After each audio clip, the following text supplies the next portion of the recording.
I don't need to record it, do I always do. I? Yeah, I do too. I don't know why. It just records. Okay, this is our test run. We're here live in Yukon. Yep, we're ready. It's We're 6:30. ready, and we're testing the stream, making sure we have a good radio broadcast. Yes, so if you have not heard, we are audio only tonight. No video. The video you will see is there. We will also have the scoreboard up for you, and I will throw that in there right there. Okay, and we're testing, make sure we have a clean stream, and we're going to post that up to our Twitters. Make sure everybody knows that we are live here. I see us on the YouTubes, and I hear us on the YouTubes, so we must be going out. Nice. So we're going to tweet that out and make sure you can join us early. We're about 29:37 away from the start of the game. We are holding or on hold for Mr. Dooley, who's en route. I think there was a traffic jam with a car crash. Uh-oh. Yeah, but he is on his way. He said he should be here by 6:45 to do our pregame show, and if not, we'll just start without him, and he'll jump on when he gets here and take it away from there, but he will be here. Pretty exciting. Yep. So Choctaw is the away team since the Stillwater is the higher seed of the two. So we will track the score. I probably won't run the clock unless you just think we need to. I don't think we need to. We'll call it live. Yeah. So we'll have the scoreboard up there for you as the game progresses. So those that just want to check in and bounce in and out can do so. So yeah, I think we're about ready. We're good to go. Yeah. Yeah. So you want to just let it run? Let's let it run. Just let everybody get to the stream, and we might not be talking until about 15 before.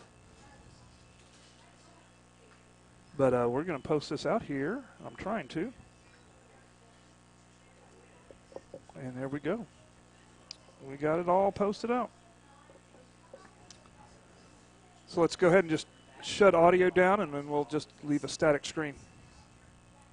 Okay. We'll be back in about 15.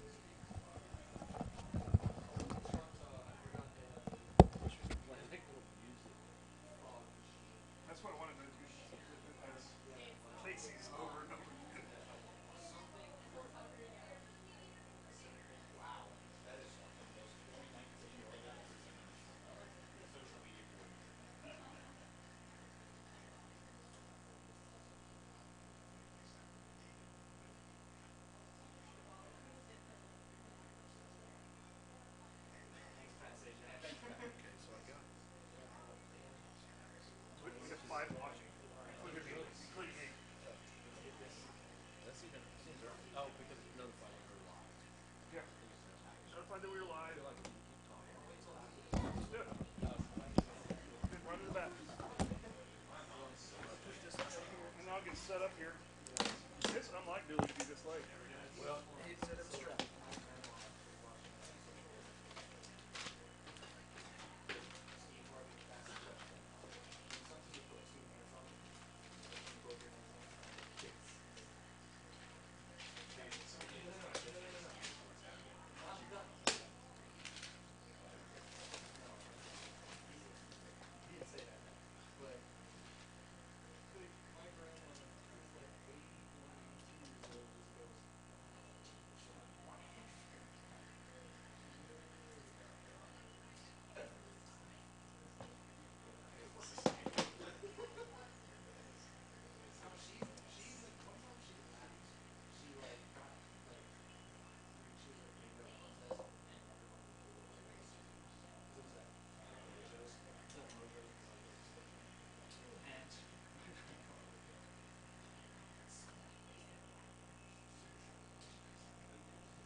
see if I can get another one. You know how you would love to have a program.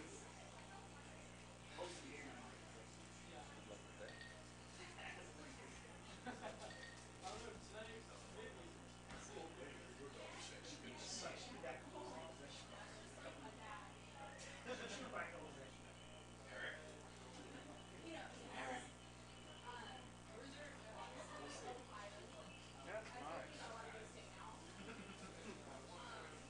That's pretty good. I like this program.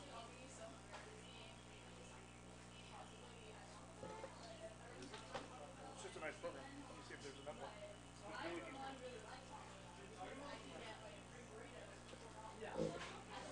have the updated card.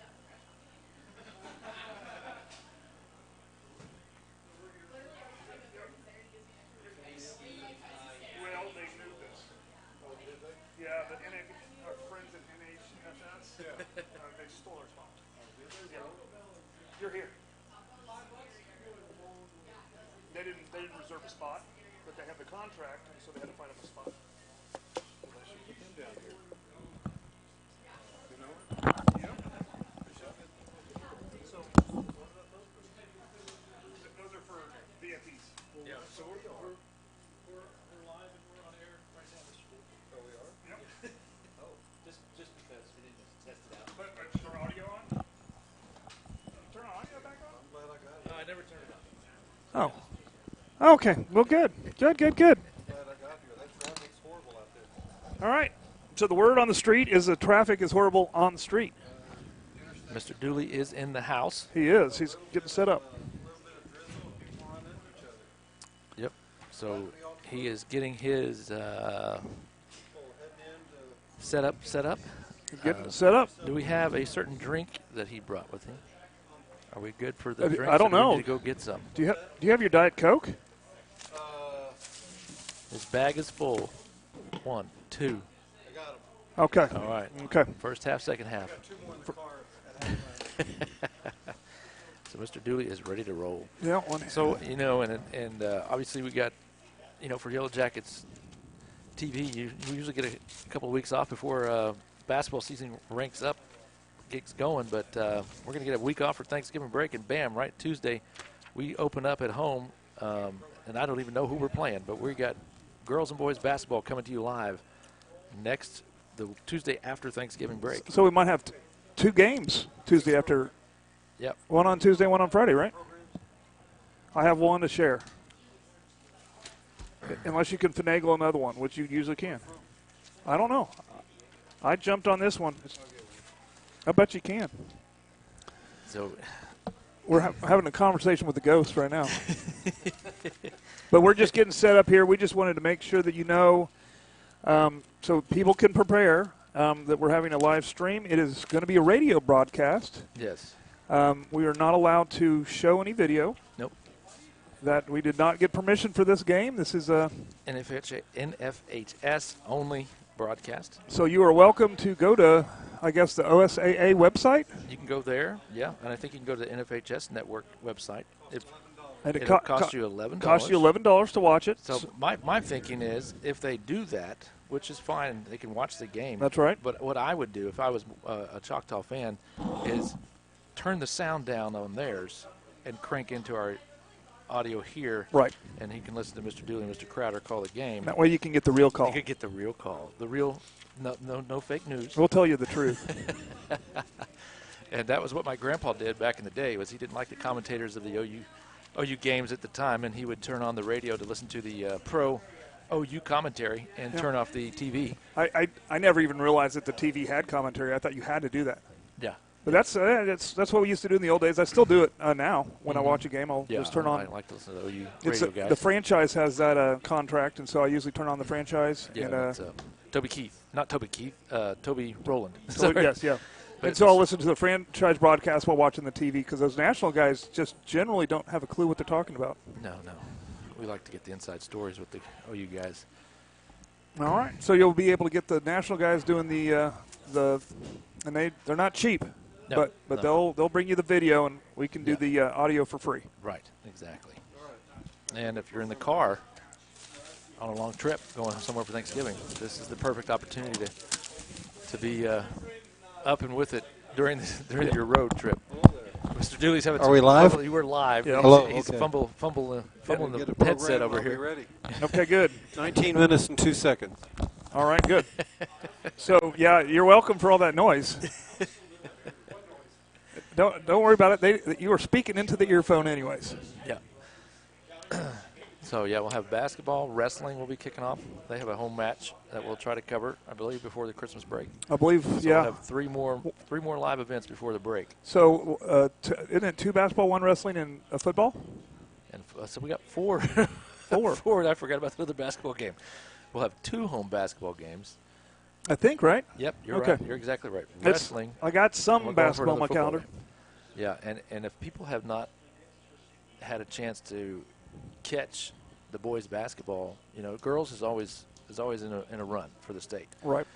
Boys have some new youth. It's a young team too. Well, it was super young last year, and so they've gotten a little age, and then we've got some more people. 1 or 2 seniors in a junior heavy setup so far, from what I'm hearing from Coach Simpson, and they went over the summer 30-3 Okay. in summer league and summer camps, and that's playing against the big competition. Right. State runner-ups, state finalists. They played them all this summer, in different class levels, and so it's going to be exciting. We definitely to had get some them move-ins. So. Yep. And then of course there's 3 key varsity basketball players on the football field doing some stuff with Jordan Mukes, and I can't think of the other boy's name. Number 10. Number He's 10. a lineman. Lineman, number Or 10? not number lineman, but Elijah Wilder? Elijah Wilder. Okay. I believe he's like, what, 6'6"? It doesn't list it on my Okay. thing. But he's 6'6", he's almost not short. 6'7". Anthony Bowen has grown from like 5'10" to 6'3". Oh, wow. So, they were putting on a scrimmage yesterday. I got to catch some of that, and it was fun to see some high-flying stuff going on in the warm-ups, and then just the athleticism of the scrimmage, the fast pace that's going to happen. Coach is about 9 deep, and they like to get up and down the floor. So if you want to see some action, check them out. All right. And then the girls are steady. They took on the state defending champ, Norman High, on Monday in a scrimmage, and the state runner-up, Norman North, the week before that. And pretty much gave them everything they had, and I think they came out on top against the quarter I saw with Norman North. And then Norman High, it was a battle. Yeah. So going 4 quarters, it'll be fun to watch. They got a nice freshman point guard off the bench. She's going to be fun to watch. She is cat quick and gets to the basket. Okay, yeah, I'm I'm excited about covering that. It's going to be fun for sure. Well, and as usual, we're going to have some college scouts poking around our girls basketball program. They're going to be looking at a couple girls this year. So that's always fun when you're looking out in the crowd and you see some, I think OU scouts. Crusoe is already scouts. signed with ECU, I believe. Okay. And then Trinity Golden. She's a junior. She's a junior, so she's still got time. Good. Trinity Good. Well, she's golden on the floor. Yeah, she is. Yeah. But she is getting some D1 looks. Definitely. From different places, so it'll be fun to see where she ends up. And she's one of those that can play a 1, 2, 3, 4. Yeah, and yeah. I hadn't seen her play this year, but I'm betting she can even play a 5 if she had to. Yeah, if she had to, yeah. Most of the time she's helping with the ball handling stuff and weaving up and down the floor. So. Right. But each year that I've seen her play, she's played since freshman year, Yes. her role increases as Yes, she and it's going to increase quite a bit this year. So it'll be interesting to see that team and what it'll they're be fun. capable. So Fun stuff. Fun stuff coming up, The winter sports. for the winter You sports. throw in the wrestling, they're always consistently going for the state title. And Different kids going. Gabe Johnson's looking to three-peat Definitely. in the state championship, and there's other And he guys. signed with some UCO. UCO for Yep, wrestling. Yep. So it's going to be good times for the winter sports as well. So we got all kinds of good stuff. And Yeah. And then heck, before you know it, we'll be in the spring sports with baseball, soccer, and softball. slow pitch, yeah. Slow pitch. So things are kind of flying by this year. We got a lot. Yep. Right now we're just focused on tonight and hopefully doing a couple games after Thanksgiving. So we're ready. Yeah. We're prepared. you know, although it's going to be a battle to try to get permission Yeah, I don't to know. even get in the building. Yes, yes. Maybe we can stream from the stands. Maybe Visitor side. all we need is a plug. Yeah, we just need a plug. We just need a plug. And welcome to the broadcast. Hello there, everybody. Mr. Dooley in the I'm house. here. All right. I'm here. Yeah, I'm here. people trying to have a nice even volume, so thank you for that. I'm sorry. Let's have a nice even volume here See, this you morning. forgot we're radio, so you need to talk in that radio voice. Oh, it's radio. Well, welcome to Anchorage, Alaska. It's snowing and 10 degrees outside. It's not liar, it's radio. They don't know where we're at. They can't see. I already tweeted out. We're right here at Miller Stadium. Way to go, Crowder. Welcome to Yukon, Oklahoma. There you go. There we go. Home of Garth Brooks. of the Millers. Have you ever been in this facility? Yes, I have been. Yes. This new one? This Yes. new one? I have never been in it. It's really nice. Oh, yeah. Yeah, but I'm old. I've been around a while. Yeah, but this place hasn't. It's brand new. It's brand new. Yeah, but I get around. All right. I get to go outside at night. I don't get locked inside. You get to go outside at night? Absolutely. I can't wait till I'm your age. Hey, you get my age, you'll be laying in the bed, won't be able to get outside. All right. Well, I went to find a program. They said they didn't have any more. So they already handed out all 3 of them that they had. That's right. So I pulled up the Stillwater program from earlier in the year, so I think I've got the lineups. Okay. Well, good. So little do they know, I beat them to the punch. There's punch. Oh, there's no. Hey, that lady up there.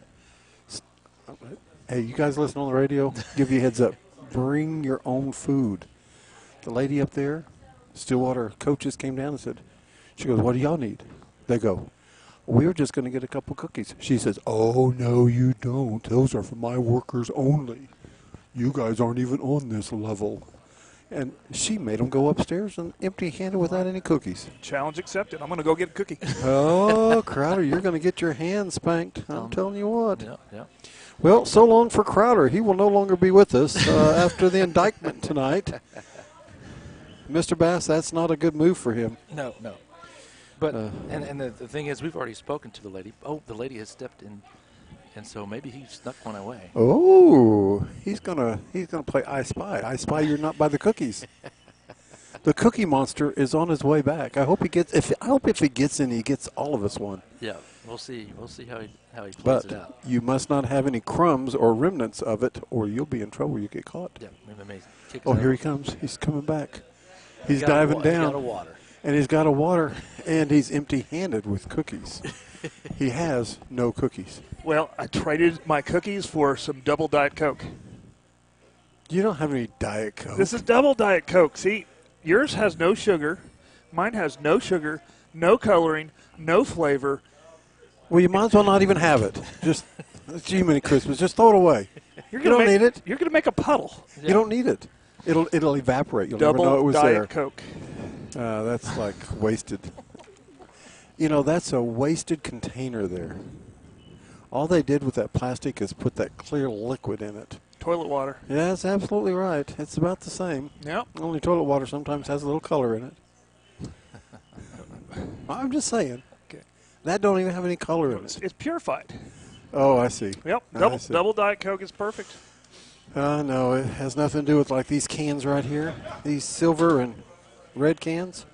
Perfect for the night. All right.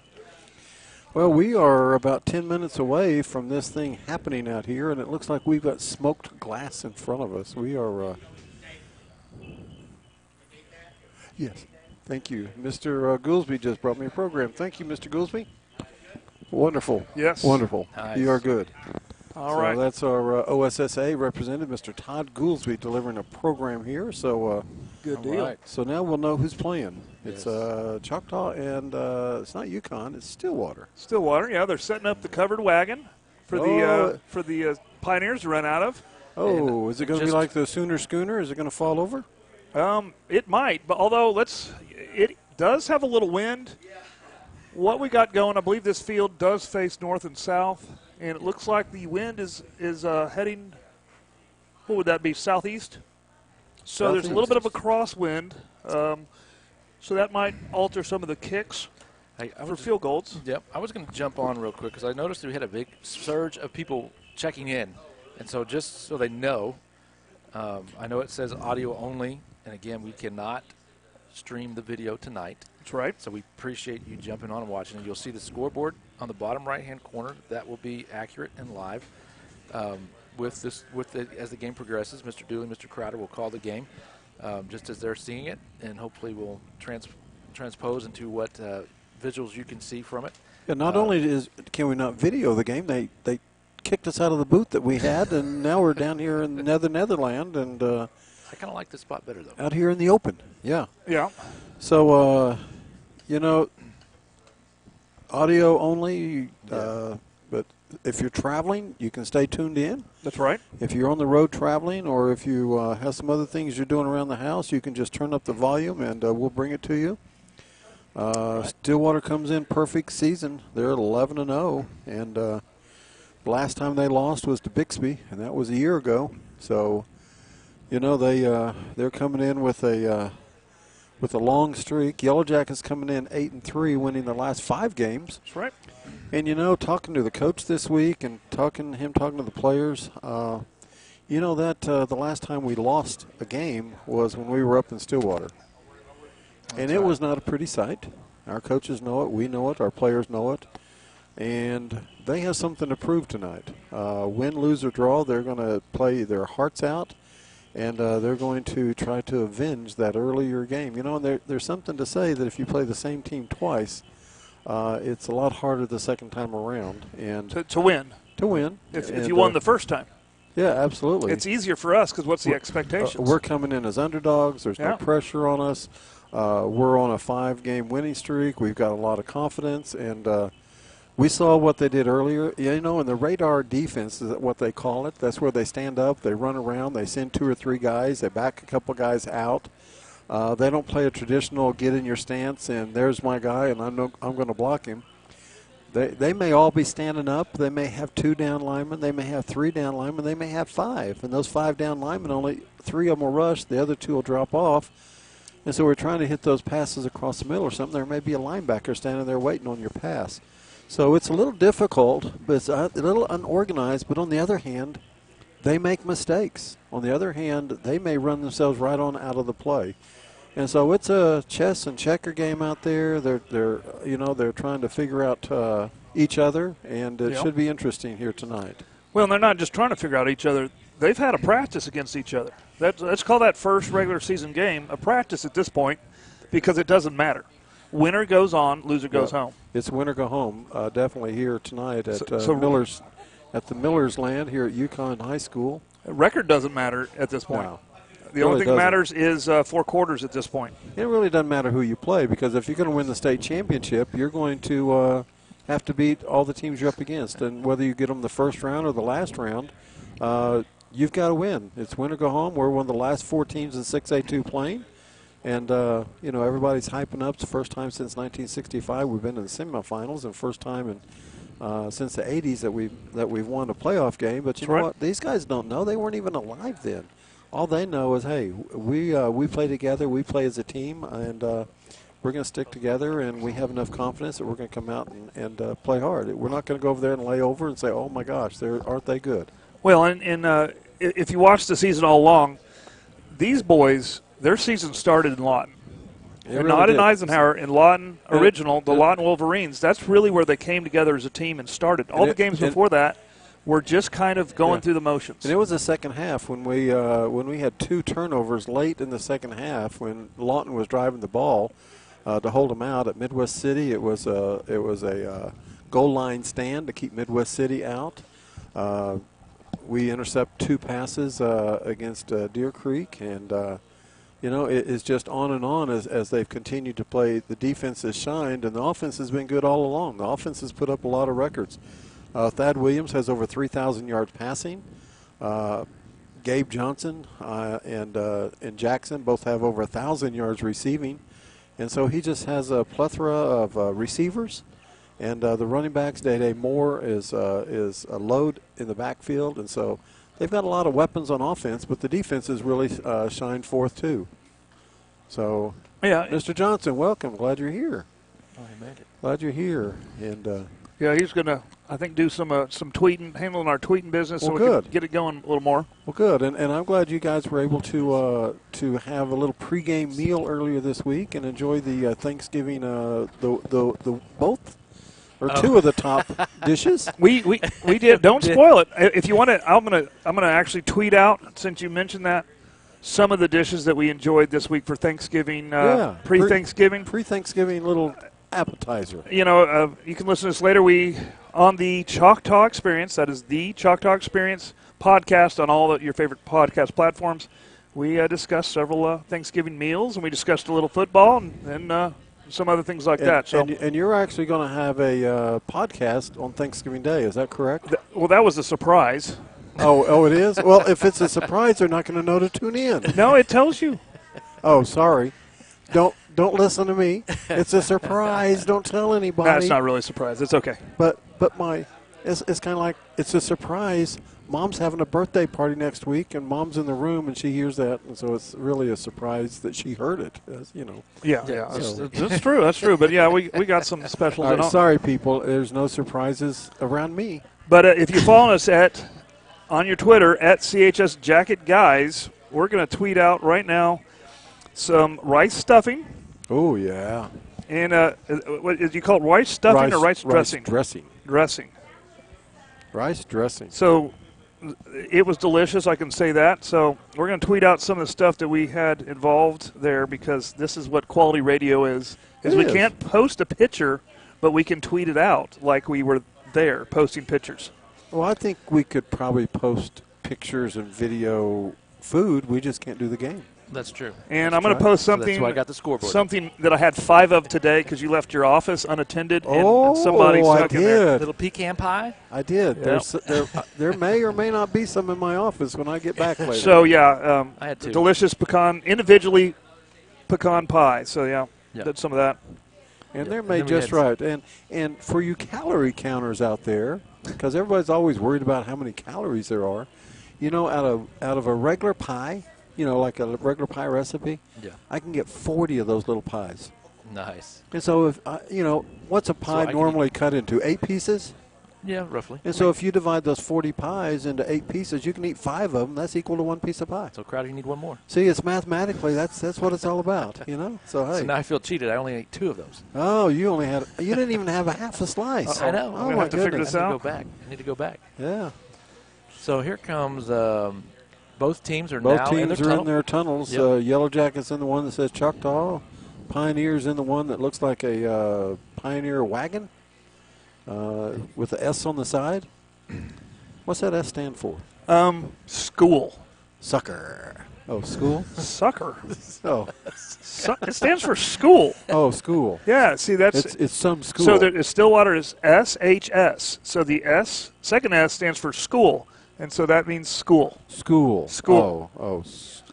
School. Okay. Here comes Choctaw. Yep. Choctaw's coming out. There we go. They must be the visitors. We have a full stands over there The white tonight. team. We have the band. We have a lot of students. We have a lot of parents, and there's still a lot of cars if you look out there trying to get in this area. Again, the interstate was jam-packed, backed up, traffic everywhere, wrecks and drizzles, and so people run into each other when it's wet. So there's a lot of people still in the way. There'll still be people coming in. So we're getting ready to go here. It's about 43 seconds, and the officials are all in the field. And Stillwater still hadn't come out. Here they come. Yeah, here they come. And I had one job, guys, and I had one job, to see the flip of the coin and see who gets the ball first. And I was so engaged into the into the pies, I took my eyes off the field. No way. you know that comes with a fine. You're going to get fined for that. Yes. That will cost you. Yep. So once I see who has the ball, I will flip those arrows on the scoreboard for you, so you can track that as we progress. Well, I'm trying to figure that out too, because I see footballs on both sides of the field. Yeah. So we're gathering up. Looks like our guys that are gathering up there, maybe it's our receiving corps. Our receiving corps is gathering up around the coach, so I would guess that we're probably going to get the ball. Okay. So I'm going to keep it up there with Choctaw. It's either that or the kicking corps. No, it's our receiving. Number 9 doesn't kick off. Well, I see 9 on the side. Those numbers are kind of depleted. Again, Mr. Bass, that's your call. Okay. I'm going to go with you and say we're going to receive. That's there you what go. I would think. Yep. We're going back deep, so Yep. I would say we are. We'll be going from Choctaw will be going from our right to the left, and We will be tonight receiving. in the first half, and we are receiving. I told you we had a receiving corps around the coaches there. And we're in our white jerseys with our gold letters. That's Gabe Johnson back deep along the 10-yard line. On the right side is looks like that's Chase Jackson as he stands on about the 9 or 10. Gabe now goes back to about the 7. And up front about the 22 is number 22. That's going to be Roberson. And looks like it number 87. I can't tell that number. So we have 5 across the front, and then we have 3 sets of 2. 2 guys along the 35, 2 on the 20, and then Gabe Johnson and Jackson deep. Now Gabe backs all the way up to the end zone, and there's a kickoff, and we're set to go, and the ball's going to go into the end zone, and we'll take it out on the 20. So Yellow Jackets start out on the 20-yard line as the Stillwater with the win kicks the ball into the end zone. Gabe Johnson catches it into the end zone and it comes out. Sure-handed Gabe. Gabe this year has not dropped any fair catches and has caught all the kickoffs and is yet to do any muffs. And so we call him sure hands. Sure hands. Sure hand. Sure. Absolutely. Yellow Jackets come out on offense and they set up and let's see, Cade Sanford out here on the left. He sets up actually in the backfield. Number 83 sets up in the backfield, and we have a full set. We're in a tight set. And let's see if we're going to shift 5 to the right. Nobody on the left. There's the snap. There's a give. It's a quick pass. It's complete. Gabe Johnson gets it. He crosses the 25 about to the 26. And we had 5 guys out there that we had some blockers, and we hit it when we connected the pass to Gabe Johnson. That was the back. So here we are, 2nd down and 5, ball on the 25. So there's the play. We're getting tweets from people and messages from people that they're kind of upset they can't watch the game on our unit. We got trips both sides. There's the flea flickers back and was thrown, and we got a guy wide open, and he catches it, and that's number 9, Chase Jackson. Chase Jackson. And he takes it from the 25 across midfield down to the 36-yard line. And for Choctaw, that sets up a 1st down. That's a 39-yard pass to Chase Jackson. So Yellow Jackets 1st and 10. Well, already this is a different look from what we did the first time we played them. We're moving the ball. There's a handoff, and there's a run, a pickup of 5. And we need binoculars, but that is Day Moore. Day Moore with the run. Looks like he got 5 out of the deal. And so it's going to be 2nd down and 5, and the ball's about the 31-yard line of Stillwater as the Yellow Jackets are moving the ball in their first series. Empty set, trips to the left. Man in motion is Day Moore, comes up, sets. There's Thad Williams back. He wants to pass. He looks. He can't find anybody, and he gets sacked for a loss all the way back to the 37-yard line. They sent the house on that. And so it's going to bring up 3rd down, and that's a loss of 6 yards. So it's going to be 3rd down and about 12, and the ball's on the 37-yard line. So they sent about 7, and they just got to him. The pocket collapsed. So we have a back in the backfield now. That's Day Moore, single back. We have twins to both sides. We look over. We get the signal from the coach. We look at the defense. They have 3 down guys. They're playing 3 down, 3 backers, and they have trips left. There's a snap. There's a rollout. Thad rolls to the left. He looks downfield. He's waiting. He passes it. He throws it. It's incomplete pass. Stillwater had him covered, and it was intended for the Yellow Jackets, number 83, Cade Sanford. And so it's an incomplete pass. Brings up 4th down. And the ball is on the 37-yard line. 4th down and about 12 from the 37. And let's see what Choctaw is going to do. They're going for it here. There's no point in punting. So we have quads to the right, single kind of in a to bunch the left. set. We look over, we get the signal. And we got Cade on an island. Actually, Cade Sanford out double here. covered. He's got double covered at this side. We have 4 guys on the other side and 2 of their backs. Thad looks, he gets back, he looks, he wants to throw, he throws It's it open. across the middle, it's complete. Gabe Johnson takes the ball down to shoestring the tackle. 11-yard line, and Gabe Johnson, a 26-yard pass to number 3, Gabe Johnson, as he picks up a first down on 4th and 12.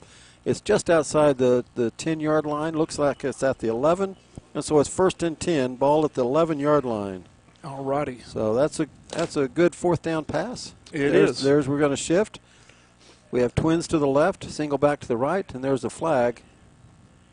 And let's see what the flag's for as we're moving to get into motion.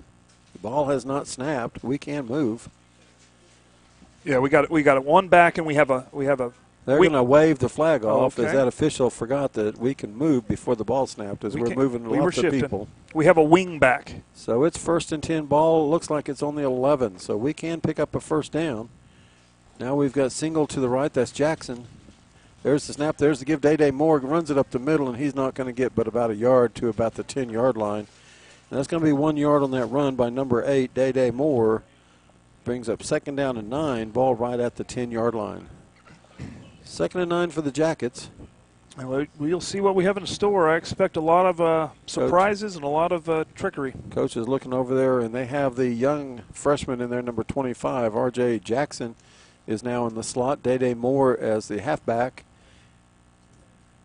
And Jackson in motion. There's a snap. Thad rolls to his left. He looks, he passes, he throws, and it's an incomplete pass. Too tall for everybody. Out of Intended bounds. for Cade Sanford. Cade Sanford, number 83, the intended receiver, and so brings up 3rd down and 9, ball at the 10-yard line. That was a case where we had a kind of a tricky route. It didn't fool Stillwater, and so he threw it out the side of the end zone. Yeah, he rolled left when we flooded the left in the around the end zone, and it was incomplete. Now we have trips to the left. Thad Williams looks. He gets the signals. Single to the right. Over there on the right side is number 9, Jackson.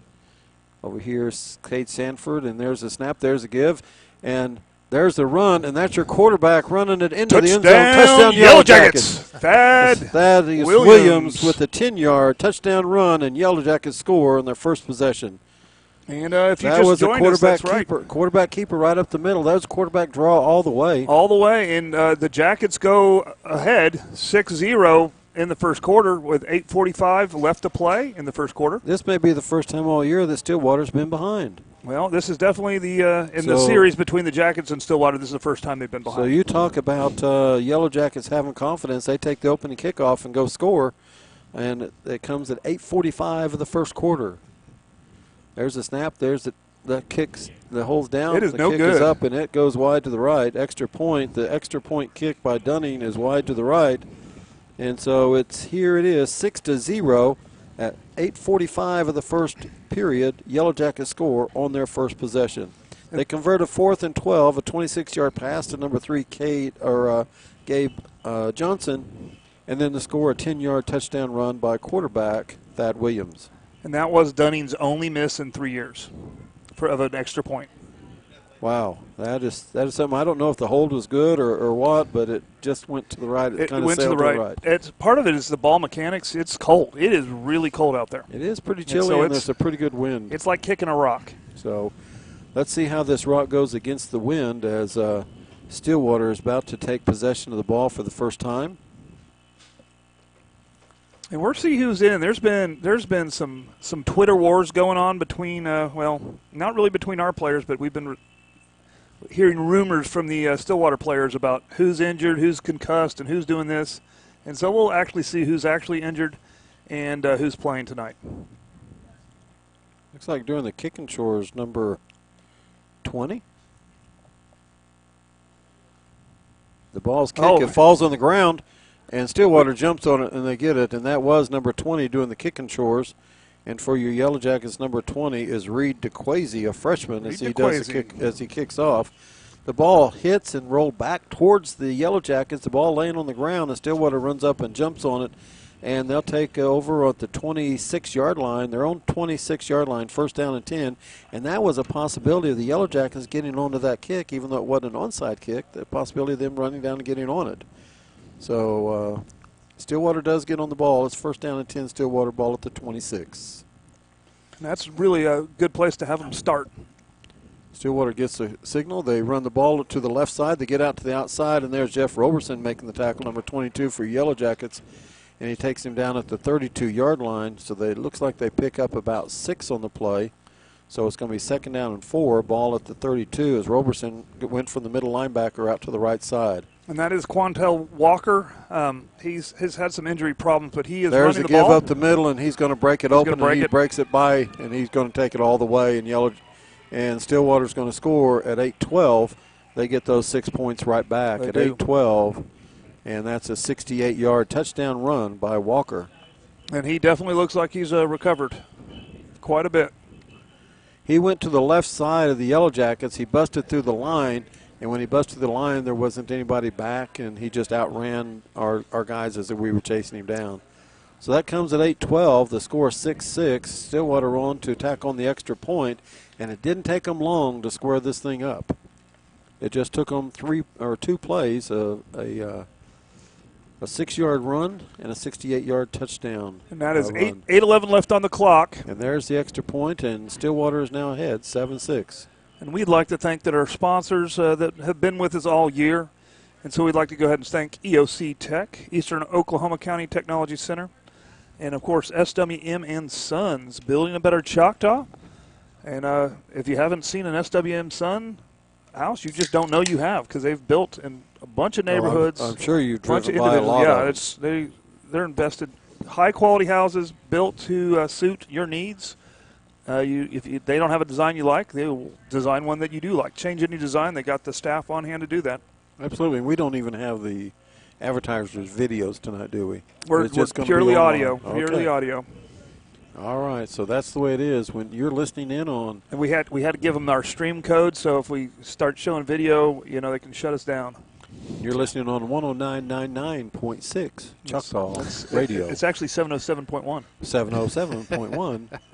KJI Radio. I thought it was 145.30. I just used my classroom number. Yeah, we use the classroom number. Well, it could be We're not making up stuff. I'm not either. 145. No. 1445.30. That would be our school address. Is it? Yeah. Okay. 144.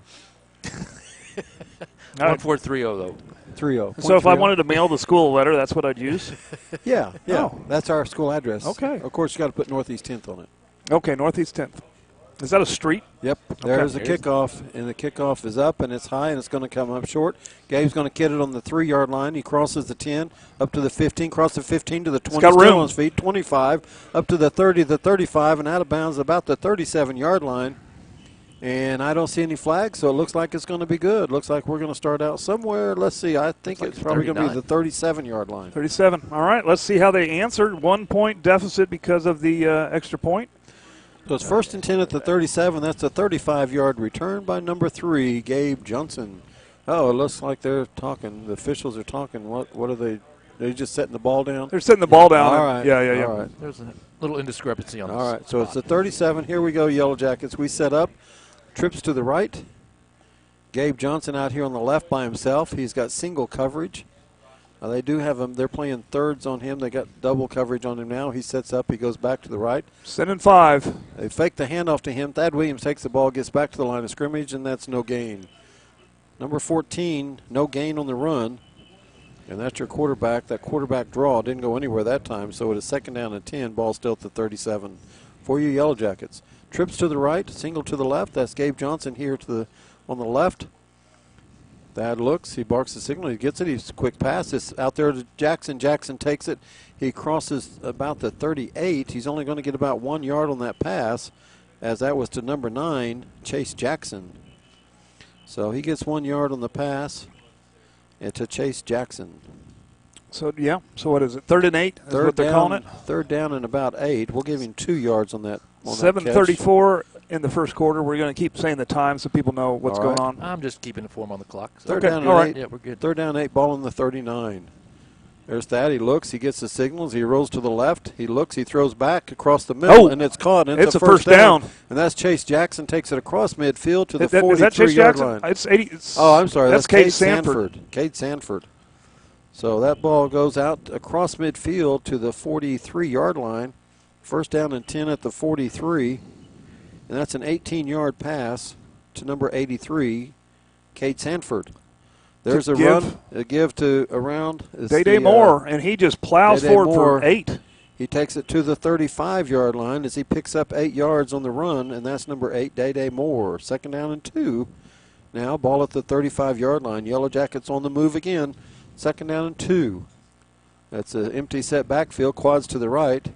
There's the snap, there's the look, and Thad Williams runs it up the middle, crosses the 30 to about the 29-yard line, and once again another first down for the Yellow Jackets, a 6-yard run by your quarterback, number 14. And that was just a design quarterback draw. It was no run-pass option there. 1st and 10, ball in the 29, and you can see the offense at this game compared to the last time we played these guys, a lot of confidence that we can move the ball and we can do things. So here it is, 1st and 10, ball at the 29. There's a snap, there's a give, Day Moore, and he's going to get hit at the 30, and he's going to get maybe 1. And maybe he's going to get back to line of scrimmage. Looks like he's going to lose 1. Right there at the 30, he didn't get anything, loses 1. And that was a straight give and a run up the middle, and Stillwater snuffed it out right up the middle. So it's 2nd down and 11 now, the ball on the 30. So Day Moore in the back, R.J. Jackson, number 25 in the slot. Coming to the left side along with Gabe Johnson and Kate Sanford. There's the snap, there's the look, there's the give to Day Moore. He gets through the right side and gets to the 35-yard line where he's tackled. And so he goes from the 30 to the 35. He picks up 5 yards on the run, should bring up about 3rd down and 6, ball on the 35-yard line. That's number 8, your running back, Day Moore, 3rd down and 6. Ball right on the 35, and they've got to get right to the 20. Maybe just past the 20 to get the first down. We're looking over to get the signals. Coaches are signaling in. There's 5:30 left in the first quarter. Yellow Jackets with the ball. We set up. Single back. Day Moore, and here they come. They're going to empty it out the house. And he scrambles free. That's going to get tackled Not for totally a loss free. back to the 32 as they sent the house. We could see they were going to send the house. Loss of 3 yards on that by number 14, your quarterback. Is going to bring up, looks like 4th down.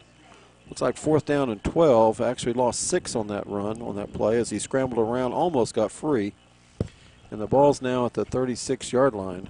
And they're definitely going to go for it at the 36. There's not much you can lose here. So again, Stillwater sent the house, and we didn't have an outlet there to get rid of the ball. And Stillwater now standing up. They're going to bring the house again. They bring the house. There's the pitch. There's a double pitch. There's a the double reverse. Jackson on the run, and he gets across the 30. He gets to across the 25, and he's going to be down at about the 25. He's going to pick up. Looks like he's going to pick up about 11 on the play, but it's going to be short. And he's going to be down at the 25-yard line. So we're going to turn the ball over on downs. Yes, we but are. we picked up some yards on the play. All right, as we're switching over, I got to spend a little bit of this weekend hanging out at Bruno and Dunn, talking some Choctaw football and looking at the chair that you're going to buy me. And I'm going to tweet that out so you know exactly what kind of chair I expect. And so if you want to see that, just look at CHS Jacket Guys, and you can see that. And I got some other styles, too, that I'll tweet out later. There's the snap. There's the give to Walker up the middle. He looks like he wants to go to the right. And the Yellow Jackets swarm, and he's going to get about 3 on the play. And let's get the tacklers if we can get them in those white jerseys. Hard to see. It's Donnie Wingate, number 89, along with Tavian. And so Tavian Robinson. And so it's going to be 2nd down and 7 as they pick up 3 on the play. There's the give up the middle, and we're going to get him about the 30-yard line. They're going to pick up 2, and once again, that's that run, that little running back Walker. And in the middle there is Jeff Roberson, number 22, and it's going to bring up 3rd down and 5. And the ball's going to be about the 31-yard line. 3rd down and about 5 or 4.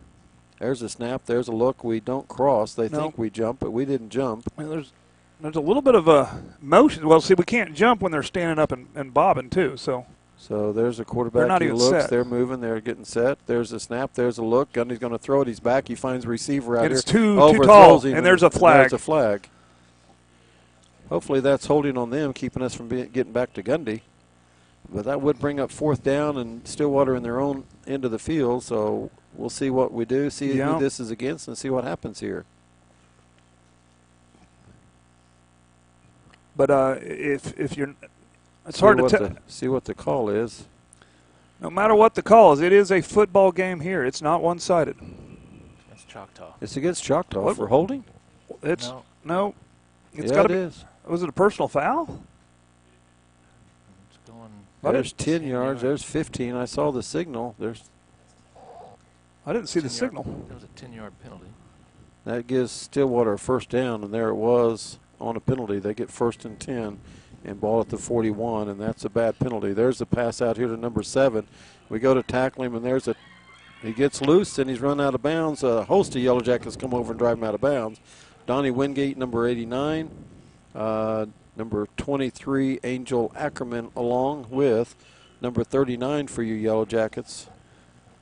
And number 39 is going to be, let's take a look here, Zane Coleman. Okay. There's a first down give up the Zane middle. Coleman. Zeke. Sorry, 45. I was like, isn't They he in pick up Arizona or 5. something? 2nd down and 5, ball on the 45. So Stillwater on the move to pick up 5 yards on that run. So 2nd and 5, ball on the 45. There's the They threw that way out of bounds. incomplete pass. Wasn't open, so they threw it out of bounds. Incomplete pass, and so it's 3rd down and 5 from the 35-yard line of the Yellow Jackets. So 3rd and 5, ball on the 35. Stillwater single back, man in the slot. There's the snap, there's the look, there's the give. He's going to bring it around the outside. He gets the speed, and he's knocked out of bounds by Roberson. Looks like a first down. And it looks like he picked up just across the 30. They're going to get a first down, 1st and 10 as he picks up 5 yards, and that's Walker, their running back. 1st down and 10. And the ball's going to be right at the 30, just across the 30-yard line.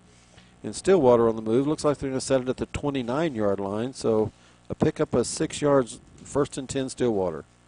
There's the snap. There's the look. Walker again up the middle. He gets free, runs over the official. It's the official. And he's he's down short. at the 1. He's short.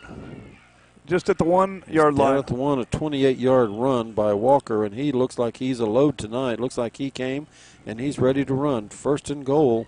Ball at the 1. Well, he's probably the best player on the team. He's been their backbone really all year. He's been rushing really well. He's not that big, but he's pretty stout. Well, once he hits the hole, he's fast. He That's is the fast. key. And so he's hard to catch once he hits So that hole. 1st and goal, Stillwater. There's the snap. There's the give to Walker, and he walks in, and it's a touchdown, Stillwater. So that comes at 2:27, and Stillwater extends the lead at 2:27 of the first quarter. And it is now 13-6 with the extra point. I think they are going to. Yeah, I think they are going to kick it. So Stillwater was aided by a 3rd down penalty and an incomplete pass, but they got 15 yards on the penalty, and that 15-yard penalty really hurt the Yellow Jacket on that drive. So that touchdown was a penalty-aided touchdown, as they got help on the penalty, and really they got help on the penalty because it came on a 3rd down when the pass was incomplete. And there's the extra point. The extra point is up and good. And so now at 2:27, it's Stillwater 14 and your Yellow Jacket 6. All right. Well, you would have been here sooner, but I'm afraid that a lot of people you passed either need to go to Dave's driving school to learn how to drive, or they definitely need to go to Darren McKelvey Farmers Insurance and get some quality insurance that will pay for that terrible accident. Absolutely, and it was horrible out there. I mean, cars Yeah. everywhere. I didn't see any injuries on our way out here, but there's lots of little fender benders and cars on the side of the road. So, Dave's driving school can prevent it, Yep. and Darren McKelvey Farmers Insurance can take care of that accident and make it go away. Well, I guess if there's teeth involved, the Dr. Tracy Gasbara could step in. Yeah. She can get your smile back smiling right. Yep. Yeah. If you're the one that ran into somebody, it might take her to get that smile back. It might. So. No, I mean, yeah, we'll save it for later. Okay, so Stillwater's got that bunch kickoff set where they're just all in a bunch, and we'll see if they spread out or try a on-sider. Oh, they'll spread out. It is 14-6. I think we said that. 2:27 left in the first. Yep. And they're just going to huddle up here. Wait till the guy drops his arm, then they're going to run to their spots. But, you always have the option to do a kind of a gang onside kick. That's why they do that. You do. So, Yellow Jackets getting ready to get the ball for the 3rd time, scoring on the first possession and stopped at the 36-yard line on the 2nd possession. And there's the kickoff, and the kick is up. And It's short. Nope. technically that's a touchback. I thought it was too, but we're going to run it out, and we're going to cross the 20 to the 25, and we're still going out to the 28-yard line or 29-yard line. And I thought it was into the end zone. I thought we stepped in the end zone, but we came out, and they didn't blow the whistle, so we're going to start at our 30-yard line. First down and 10, that's a lot better than it could have been. It is, yeah, and that's fine. It should have come out to the 20, but we'll take that. We'll take the extra 10 yards. That's the extra first down we just now picked up on the – looks like they spotted at the 29-yard line. I'm a yard off. The rule is that if your foot is out of bounds, you're considered out of bounds, and so if your foot is in the end zone, you catch it, it is a touchback. It should be. But looks like we've got C.J. Smith in the backfield now with Thad Williams. We're doing the deep. There it is, and there's the give to C.J. Smith, and he's going to cross the 30 out to about the 33-yard line, and that's going to be a pickup of 4 for the running back, C.J. Smith, the sophomore. So second down and 6, ball at the 33. Second and 6 for the Yellow Jackets, and this time, no, that was Jackson 25. I thought it was 26. It's Jackson 25. Oh, he's in the set as well as 26, so they're both in there. There's the snap. There's a look. Gives to Jackson. Jackson turns on the speed. Crosses the 35 to about the 37-yard line. So he picks up 4 more. Picks up 4 on the first one. Picks up 4. Brings up third down and 2. And now the ball's on the 37. Have to get to the 39. Okay, this is an important play right here because we don't want to spot them too many points. We're looking over to get the call. 1:27 left in the first quarter. We get the call. It's an empty set. Nobody in the backfield. Stillwater going to send 4. We look over. We look the defense. We're going to get another call. Thad Williams gets back. It's still an empty set. Now we got a man in motion. There's the man in motion, and there's the give. And no, it's a keep. As we get across, it looks like we're right at the first down marker. It may be a call where they have to bring out the chains. But it looks like we're at the 39. It should be a first down. Now they signal first down as the officials walking the ball back. So 2 yards on that pickup. Our good friends at Middale Vision Source made sure all of them had an eye checkup right before the game. And that was a mix-up at the mesh point, but we got it anyway. And here comes Stillwater. They're sending everybody. And there's he's open. Across That's the middle. Jackson. He's wide open. That's Jackson. He secures the ball, and he's down at the 39-yard line. So that's a pickup of 22 yards on the pass play to number 9, Jackson, as he's wide open, running across the middle, caught it between the hash marks, and it's first down and 10 Yellow Jackets, and the ball's on the 39-yard line now of Stillwater. It was on the 39-yard line of the Yellow Jackets. Looks like they actually put it on the 38. Again, I'm off 1 yard, so that's going to be a 23-yard pickup on that pass play. First and 10 Yellow Jackets. There's the snap. There's the give. C.J. Smith turns. He goes up the middle, and he's going to get maybe 1. So he got hit at the line. He's going to pick up 1 yard on the run, and that's number 26, C.J. Smith. So it's going to be second down to 9, and now the ball's on the 38-yard line. Second and 9. And this may be the end of the first quarter with 5 seconds ticking down. That'll be the end of the first quarter with the score, Stillwater 14 and your Yellow Jackets 6. Okay. And so it is. It does expire. So let's continue down. Tyler Pest Solution. If you don't have a service like Tyler Pest Solution, you really should call Tyler Pest Solution. It's cold outside. That means that if these bugs want to live, they're moving into your house, and they're moving into your closet, and they're moving into your boxes, and they're going to move into your ears. No, they're not moving in because I'm moving them out. Well, you got to call Tyler Pest Solution to keep them out and move them out. I'm going to have to come. Because if you don't, and they start getting in your ears, they'll get into your brain. Well, is that how it works? Are you watching too much Star Trek? Well, I think that's a Star Trek movie. Because people just seem to termites get into your brain. Well, you're the guy that doesn't believe in the moon landing, so you're probably right in your own mind. I believe in the moon landing. I watched the moon landing. I watched the sequel. They're great movies. You weren't even alive to watch it. Yeah, I'd watched it on reruns. No. Did we mention AIR Plus? No, Not yet. We didn't. Okay. No, we didn't. Not yet. They're on the horizon. They're on the horizon. They're on the horizon. Yeah, we're spacing this out. We're on the airwaves. We do have football going on, so we might as well talk about that. Second down to 9. Yellow Jackets come back. We've got Twins both sides. We have actually trips to the left, Twins to the right, and the officials want to talk first. Yes, they do. And you know what they want to talk about? Our coach was out there talking to them, and so now they're going to talk to each other.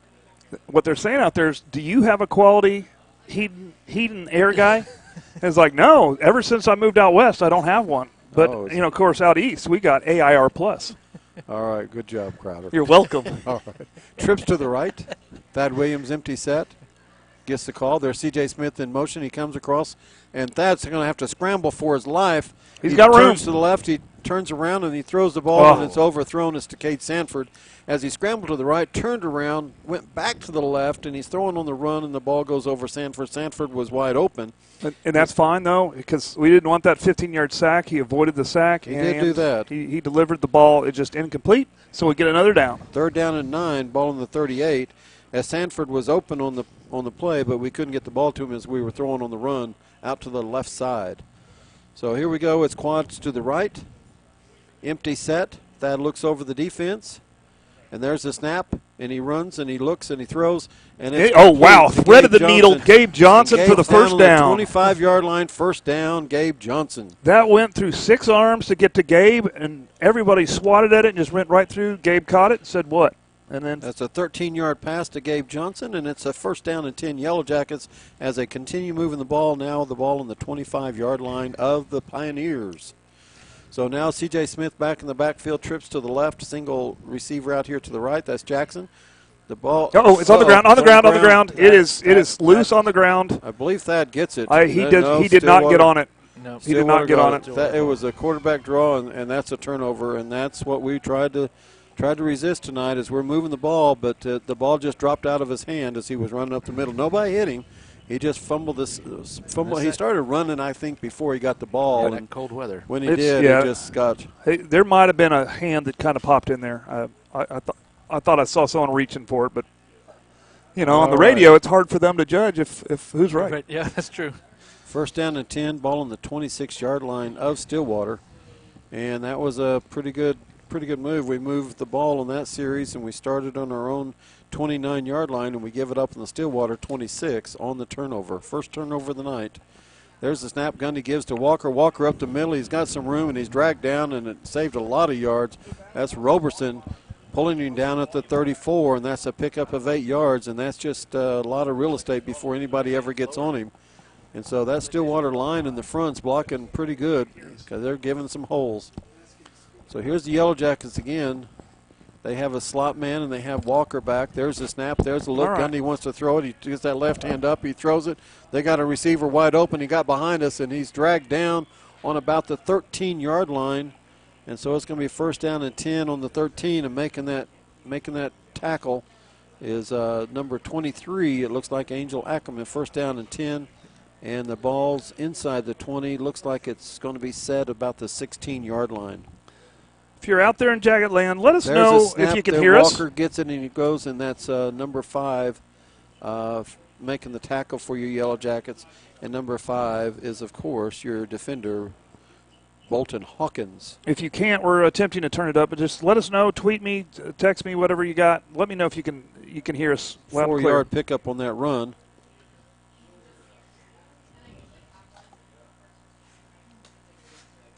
Timeout from the game. Yellow Jackets call a timeout. So, all righty. So that big pass play on second down and 8 went for 50 yards. Went from the Yellow Jackets 34 all the way down to the 16-yard line of the Stillwater Pioneers. Well, that's really the danger of Stillwater. They have those huge receivers, and Gundy's are pretty good at delivering the ball deep. And so you got Walker as a running back that keeps you honest up front, and then they can just drop it behind your defense. That's why they've been good all year, and so you can keep them from those big plays. You can stay in the game. So timeout on the field. Yellow Jackets talking to each other. Stillwater's moved the ball from their end all the way down to the Yellow Jackets' end, and they had an 8-yard run, a 50-yard pass, and a 4-yard run. So they've moved the ball 62 yards in 3 plays, and they've had 2 big plays tonight already. Right. The big 68-yard touchdown run, and now the 50-yard pass. And so their big play offense here, that run and shoot. So here it is, second down and 6, ball on the 13. Got a little bit more volume. There's a snap. There's the give to Walker. Walker up the middle, makes a move, misses, and runs into the end zone. It's a touchdown by Walker. And that's going to be a 13-yard touchdown run by Walker. All right. Hopefully we'd increase the volume a little bit for you out there. So Walker scores his second touchdown of the night. The first one a 68-yard run, this one a 13-yard run, and that comes at 10:10 of the second quarter. And now Stillwater extends its lead with the extra point coming. They're up 20-6. The extra point on the way. And this is going to be an important drive for the Jackets. See how they respond after dropping the ball on the ground. And the extra point is good, and so now it's 21-6. And those points come after the turnover by the Yellow Jackets when they were moving the ball against Stillwater to get within a point or two if we went for two. And That's now right. instead of being tied up, now we're down by 15. So that turnover was costly, and turnovers and penalties will cost you. The first touchdown drive by Stillwater was aided by a 15-yard penalty on an incomplete third down pass.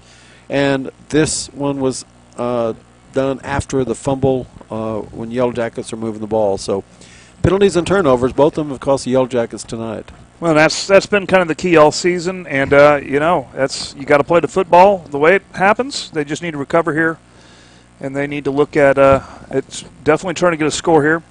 Speaking of scoring, Bigsby, Dell City. That's the other game that we care about. We got Dell City at 7, Bigsby at 17, and that's right at the end of the first quarter. Wow, so a lot of scoring over there as well. Yeah.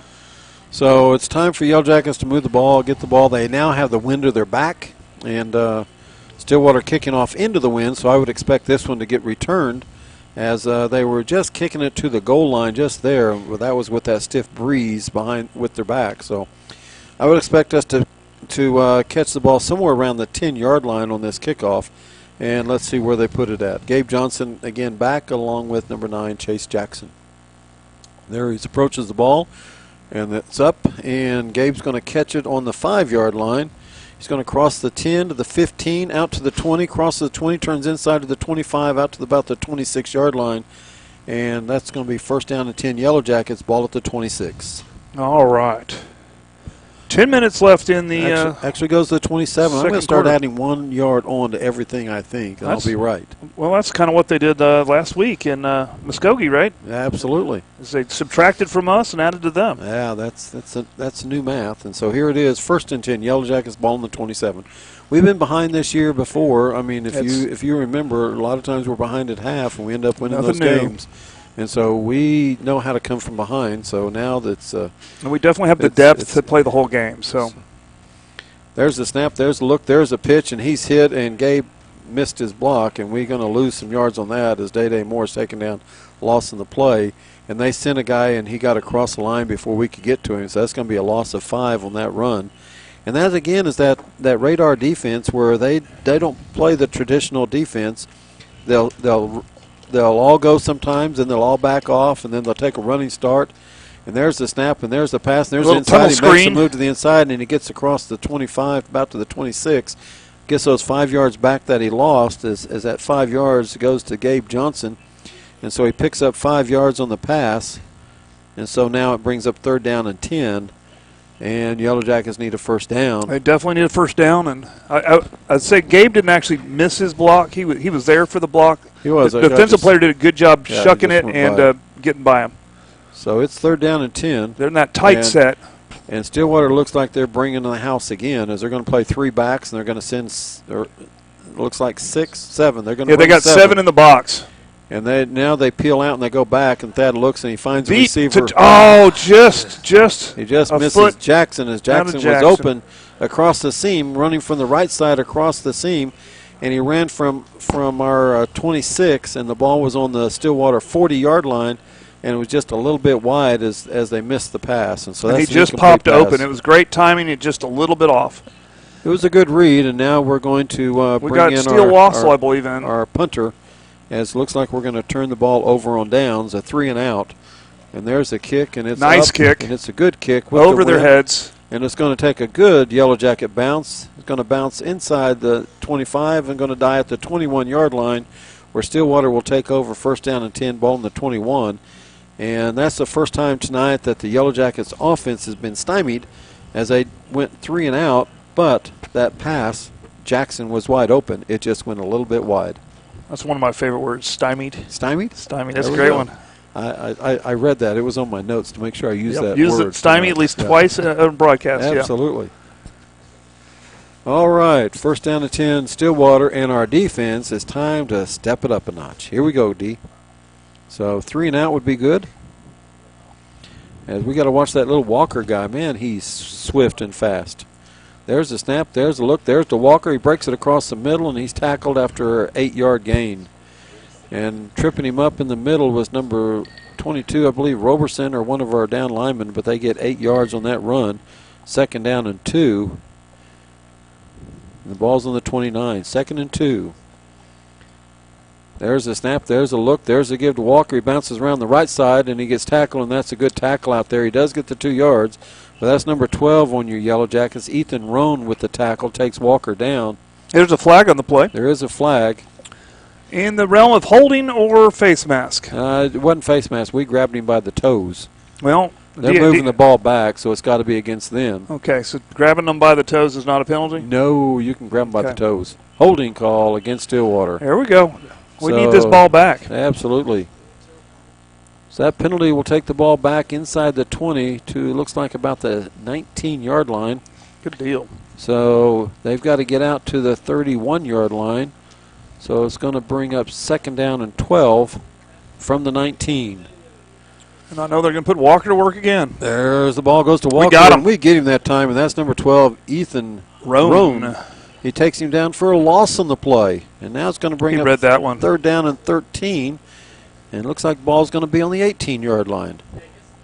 3rd and 13, -1 on that run by Walker. And now you can look for him to probably throw the ball out as they get 3rd and 13. Yeah, if we can stop them here and they punt, it would be a good stop. That is for sure. Gundy's looking to the sideline. He's looking for the call. And the big question tonight is, where is Gundy's dad hiding at? Did he make it to the game? I'm not sure. That's the big question. That's what the whole world wants to know. They don't want to know what the score is. I didn't see any helicopters. So there's a Gundy back. He looks. He's got that left arm up. He throws it deep, and he's got a guy open. Gabe Johnson is with him, and he catches the ball, and he's got the inside. It's a seam route. Gabe's got the outside covered. He runs the seam route, and he connects to their receiver, number 7. Well, and there's about a 7-inch difference, and that's really hard to make up. First down and 10, and the ball's on the 34-yard line. There's Gundy with the snap, and he gives, and Walker's taken down for a 2-yard gain. So it's going to be 2nd down and 8, and ball's on the 32. So Stillwater connects on the big pass. Once again, another big play for Stillwater. And they're really running the clock. They're not having the same strategies they had last time, number for sure. 7 from Stillwater, Garrett Martin, is 6'3", up against Gabe. And there's running. That's Roan again. That's Roan again making the stop. And that, once again, running the ball is Walker. And so he picks up 1 yard, going to be 3rd down and 7. And once again, a big 3rd down play for your Yellow Jackets. And they're probably in 4-down territory here, but a stop here would be nice. I think they got 2 backs. They're just going to hand it off again. I don't know. They may throw it. Here it is. 3rd down. Gundy back. He looks. He wants to throw it. He throws it deep. He's got number 7 again against Gabe. Oh. And Gabe almost got it, and there's a flag. And it should be offensive pass interference. It should be, because we had the inside look. We had the inside look, and he pulled us down. As we turned to the inside, we had the inside of that route. And so we'll see what they call, but that is a clear case of offensive pass interference, but we'll see what they call. Let's see which way it goes. As Gabe had the inside. Yeah, he had the interception. He just got yanked from the ball. Pass interference, and it's going to be against us. Oh, my God. That is garbage. Are you kidding us? That is garbage. How can that be? Oh, and the Stillwater coach took the flag out to the official. Handed it to him. Hey, I'll tell you this. This is not sour grapes, but this is the 3rd game that this set of officials has had with Stillwater in the last 5. Yeah, the same group of guys. That probably is true, but that was a... No, I mean, that's fact. That was textbook offensive pass interference. That's unbelievable. We had the inside route. We run under the ball. Our hands are on it, and we get the flag? Unbelievable. No. There's Ethan Roan again with the big stop. No gain on that play. It was 1st down and 10 at the 20. And, folks, I'm sorry you don't have the video, because you would be unbelievable if you saw that play right there. You'd say, how in the world is that against us?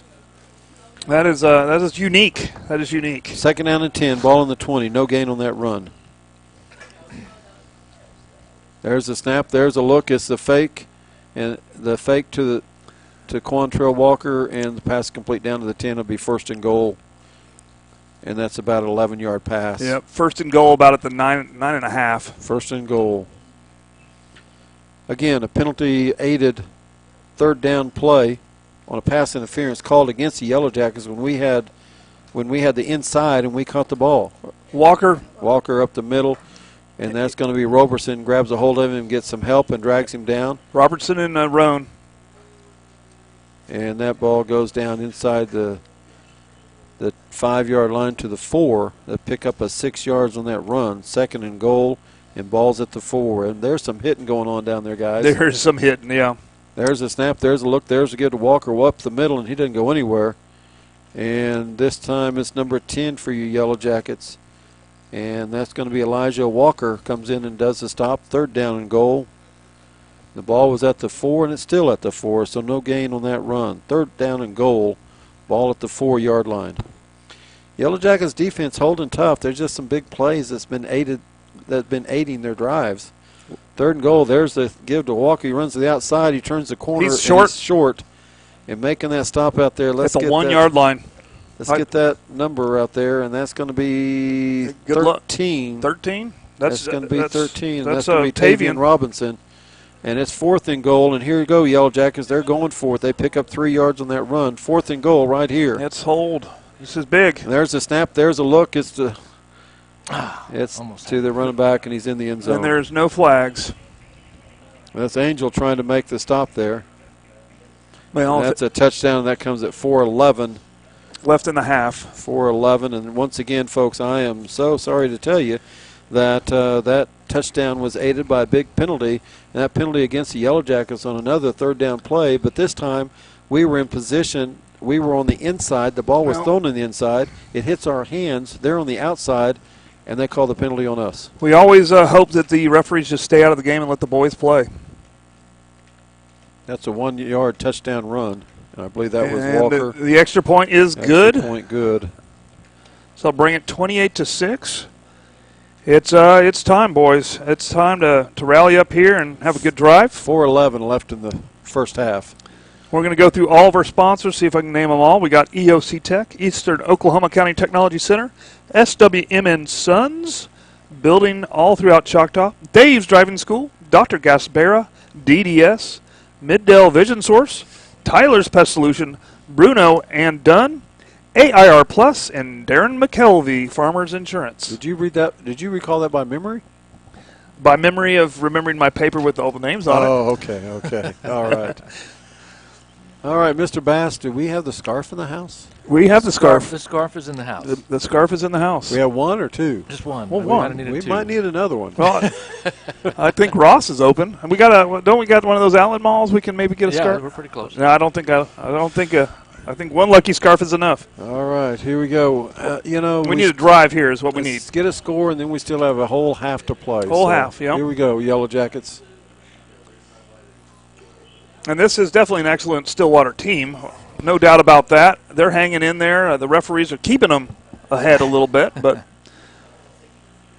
maybe they'll make a makeup call this play. So once again, it's Gabe Johnson back deep along with Chase Jackson, number 9. As Stillwater tees the ball up, gets ready to kick off with 4:11 left in the first half here at Yukon High School, home of the Millers. And Gabe has broken one this year. There's a kickoff. That's It's a going nice to go, kick. and Gabe's going to get it on the 5-yard line. He gets on the 5, across the 10 to the 15, cuts up the middle, and he's going to get out to about the 19. It looks like they're going to spot it right at the 20. Right at the 20, yeah. And so by taking it out to the 20, it's the same as letting it go into the end zone. So Gabe Johnson, good job there. First down and 10, ball at the Yellow Jacket 20. 4:05 left in the first half. Okay. So once Plenty again, of time. Sure hands Gabe as he caught the ball. And the one that's not sure hands is the official, as Gabe threw the ball to the official and it hit his hands and went back to Gabe, so Gabe got to throw it to him again.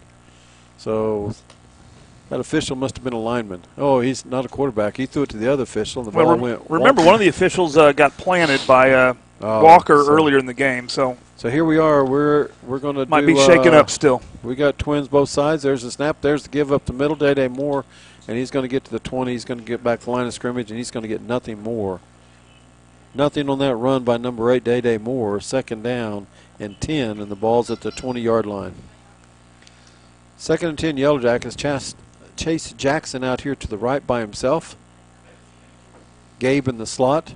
Wide is number 83, Kate Sanford. And the freshman, number 25, R.J. Jackson, on the right. So there's the snap. There's the look. Thad rolls out to the right. He's looking. He sets up. He's trying to find somebody. He scrambles back. Oh, he throws all the way across the field. Back. Oh, he fell down, and it is an interception. Chase fell down, and Yeah. it went right to Stillwater. Chase fell down, and it caused a turnover there. So it's a turnover with 3:23 on the 2nd down play. We turn the ball over as we throw the ball all the way across the field, and the ball hung up. Chase Jackson falls down, trying to come back to it, and Stillwater just stands there, and it falls in his hands. So that's turnover number 2. So the last 3 possessions have been a turnover, 3 and out, and now another turnover. So, yeah, that's going to hurt you a little bit, but it's, it's not the end of the world. So defense has got to make another stand. Defense has got their work cut out tonight with the offense turning the ball over. They put the pressure on the defense to step up. So Stillwater sends out twins to the right, slot man on the left. We just need to get a turnover right here. They're going There's to a snap. Walker There's up the a middle. look. Walker up the middle. He breaks it up the middle. He's heading to our backfield, and we're going to stop him on the 20 as he gets all the way to our defensive back. The only man between the end zone and Walker was Spencer Bowles, I think. Spencer Bowles. Maybe? No, it's 22, right? I believe so. And so he makes a stop. So it's first down and 10 at the 20. Jeff Robertson wasn't safety. I think it's supposed to be Spencer Bowles, but I don't know. I'm not sure. How did he get out of there? He jumped over our lineman down, and he gets about Okay. 9 yards on that run. I didn't think you were allowed to jump players in So high second school. down and 1. And ball's on about the 13-yard line. So Stillwater sets up. And they're still very, very tight. They basically have a tight end and 2 backs. There's a snap. There's the give to Walker up the middle. He goes up the middle, and he's tackled at the 10-yard line. And he's probably going to get the first down as the first down marker's right at the 10.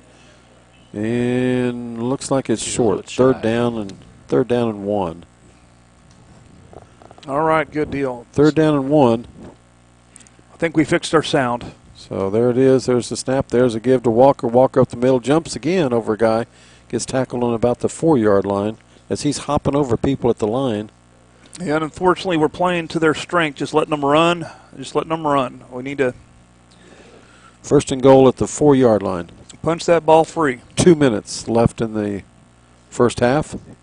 Stillwater up 28-6. There's the snap to Walker. Walker up the middle. He jumps over again. A guy again. Yeah. He jumped over the lineman in the middle, and They there's did give a touchdown. Walker on his 4th touchdown of the first half, as we're giving him a highlight reel for college coaches here in the first half. But it's those linemen blocking up front that are making room for him to scat. That's true, and he doesn't need any additional highlight reels. He's got a highlight reel all season. So it's the same thing he's been doing to all the teams. That's why they have a perfect record at Stillwater. There's a snap. The kick is up. That kick's good, and it's 35-6. You remember the running back the last time we broadcast from the playoffs, who we were facing?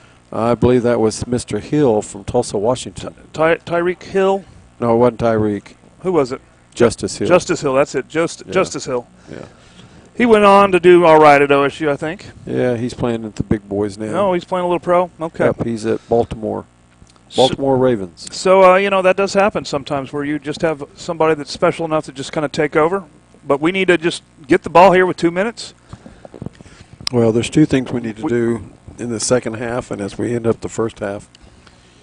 No penalties and no turnovers. Other than that, we've moved the ball all night. We can. We just need to keep together. The time they've stopped us 1 time on downs. Other than that, we fumbled the ball and we turned the ball over. That's right.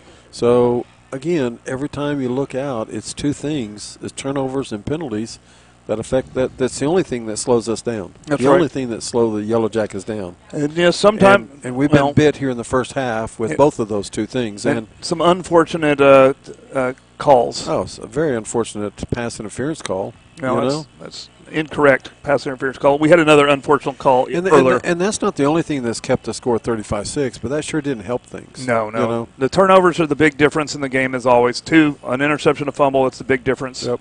But, hey, you got to have a short memory in football. It's You not do. out of the question. You got a whole half to go, and Well, you're you do. going to play for respect, and you're going to play to take it as far as you can take it. And we're definitely going to stay here the entire game. So here we go with the kick. It's going to be a little bit short, it looks like.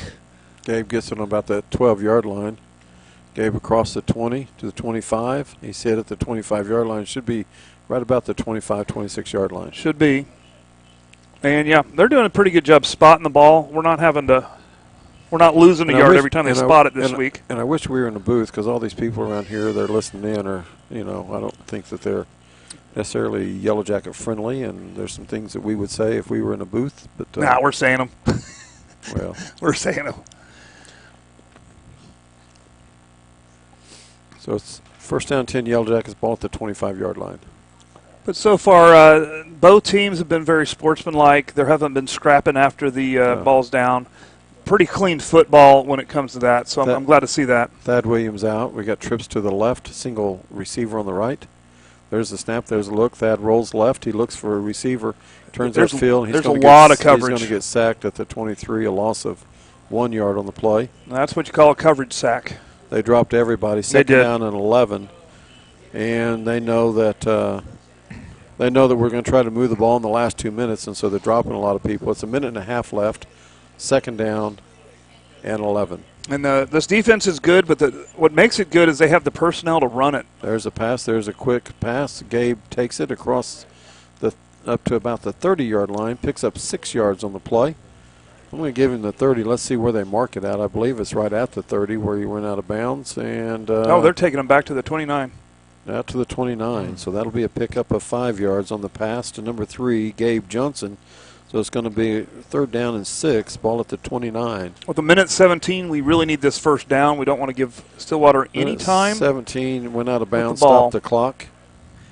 The Stillwater coach running down. He's going to send everybody, I believe. No, there he is. Thad keeps the ball. He tries to turn the corner, and he gets tackled, and Stillwater calls timeout. As we're going to lose 2 on the play, going to bring up a fourth down and 8. Yeah, and there's a timeout in. It's timeout with Stillwater. Stillwater wants the ball. They want to go score again.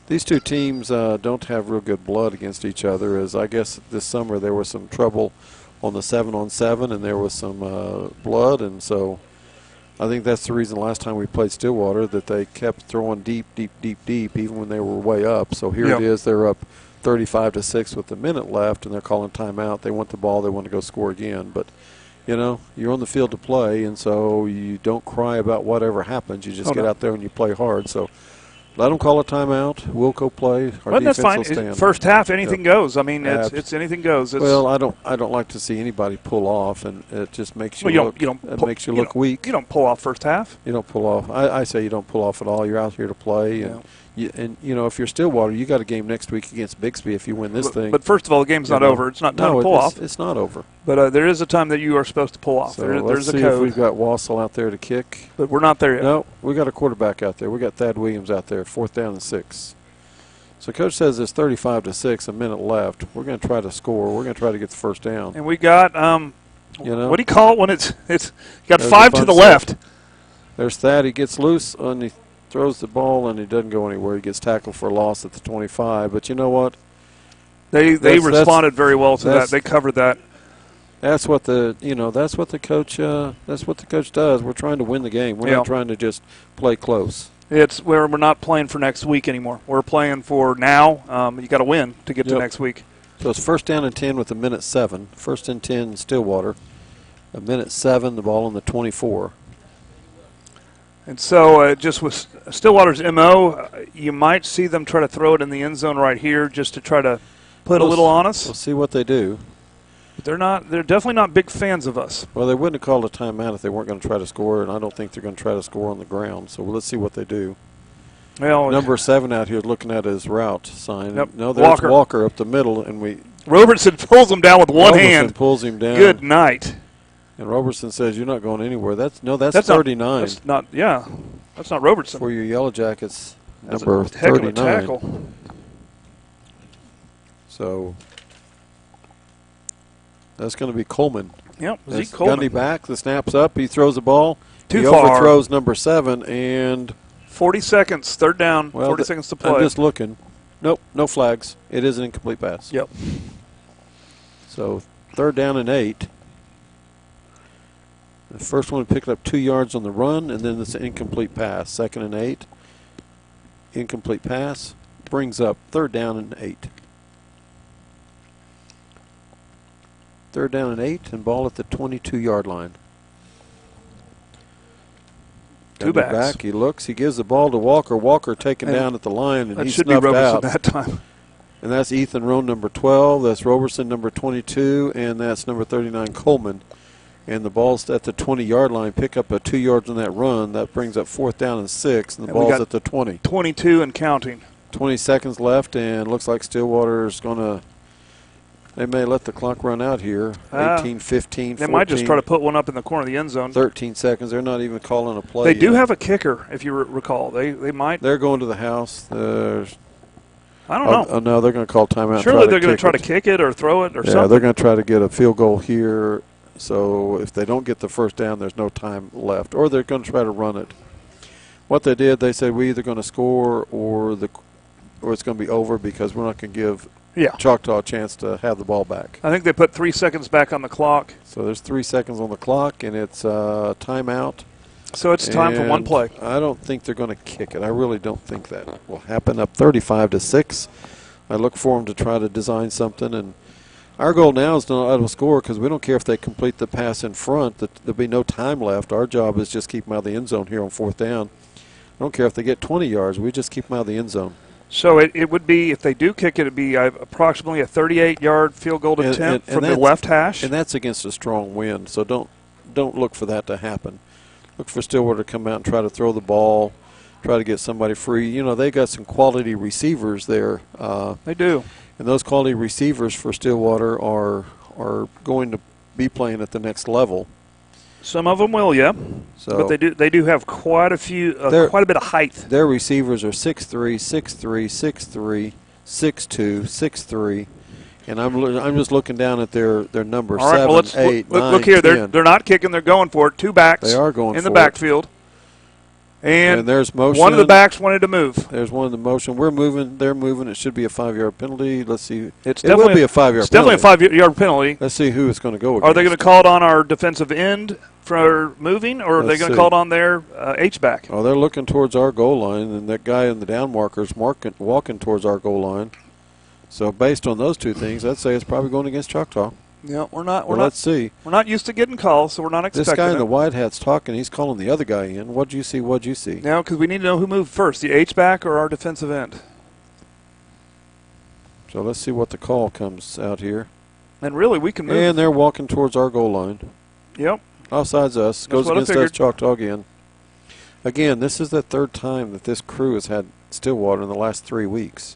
So they ruled. I really think they should have brought somebody from the other side I to come agree. over. They I mean, should- just they to, should. so you take all of that out. to make it neutral. But they definitely called our defensive end crossing before the H-back So started here it moving. is. 3 seconds left.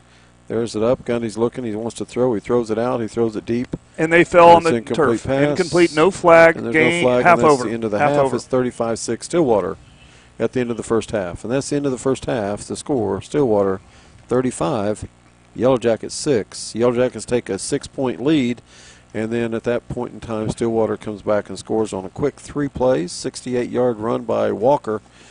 And on top of that, they've had a couple big plays, a 50-yard pass, and they had a 3rd down incomplete pass, a penalty against the Yellow Jackets. And so just the wheels fell off in the first half. But it's a good thing we play 2 halves here. It is a good thing, and it's definitely not over yet. Nope. Coach has got his defense out there talking to them, and so our other guys are going in. And they did hold. They did hold. They did hold at the Yeah. end. So we got something to go into the locker room with. The game's not over, but of course this is an excellent Stillwater team. We're not, this is not a slouchy team. Oh, it's a good team. They're 11-0. They're 11-0 for a reason. We're making some plays. They're making some plays, but they're you're not going to win many games when you lose the turnover battle. So, we just need to get those turnovers back and every one of those second half. And every one of those kids on offense, I believe, will have an opportunity to play at the next level. I mean, they are athletes, and they are good athletes. And so they're quality kids. It's quality kids. It's quality program here as we watch Stillwater play for the second time this year. Well, that's the beauty of And I see Mr. Gundy is here. Yep, he came. He's in the booth next to us. Yep. You going to get him on there? All right. Dooley's going to be back. Mr. Dooley's going to go check out his former player from Midwest City High School back in the day. A little while ago. Yeah, a little while ago, but Maybe the 80s. Gundy did 80s. play for Dooley, right? Yeah, he did. Mr. Dooley was there, and his brother, Cale. And, of course, we all of his success and fame just comes from Dooley's superior coaching style. Yes, I would think, that's where it comes from. And he may be trying to get him on the air to give him, get him to come talk for a little bit. That'd be awesome, but we'll see if that happens. Yeah, so I'm all game for that. Normally we bring you some little halftime show entertainment, but we're on the radio today. We're pretending like we're on the radio at 707.1 KJI. YouTube radio. Yeah, YouTube radio. We got, is that the Stillwater Palm? That was the Stillwater Palm. Stillwater Palm out there. Going out there. And yeah. It's hard to do a play-by-play with that. Although, are they really a palm team if they don't have palms? I thought I saw. Yeah, I don't know. Maybe it's just a straight-up dance team. That's what the palm team is. No, it's the palm team with dances. Yeah. It's like a little V formation, the classic V formation going on. To the classic X. Like this is great play-by-play right here. And we got some high stepping, single file, almost like a little run through a little. I don't know what that was. All right, a little half of an H. So Dooley's talking with his old player, and so that's why he's not in here. So doing his stats. No, he's not doing stats. He's talking to his former player. Yeah, I thought he would rope him in to get him on the air, but. Well, anyways, so back to the Palm. It is a pretty awesome environment. A lot of Jackets are here. A lot of Choctaw here in the visitor stand. Of course, Stillwater traveled well. And so it's a great playoff environment. Of course, this is great playoff football. Yep.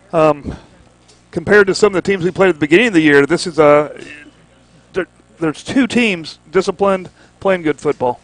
Yep. So how was your former player? I should have taken a selfie. No. And then put it's it on okay. No. Where's the radio? Nobody would have He should take a selfie of you. You're the coach. No, he's the player. No, he's the coach.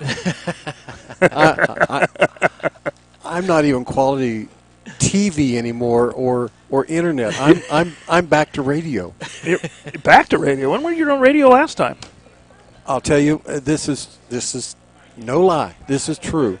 Back in my early days, when Oklahoma City had a hockey team here, called the Oklahoma City Stars. They were the AAA team of the Nashville North Stars. Okay. Yep. There's a guy here by the name of Ted Hampson that was the coach.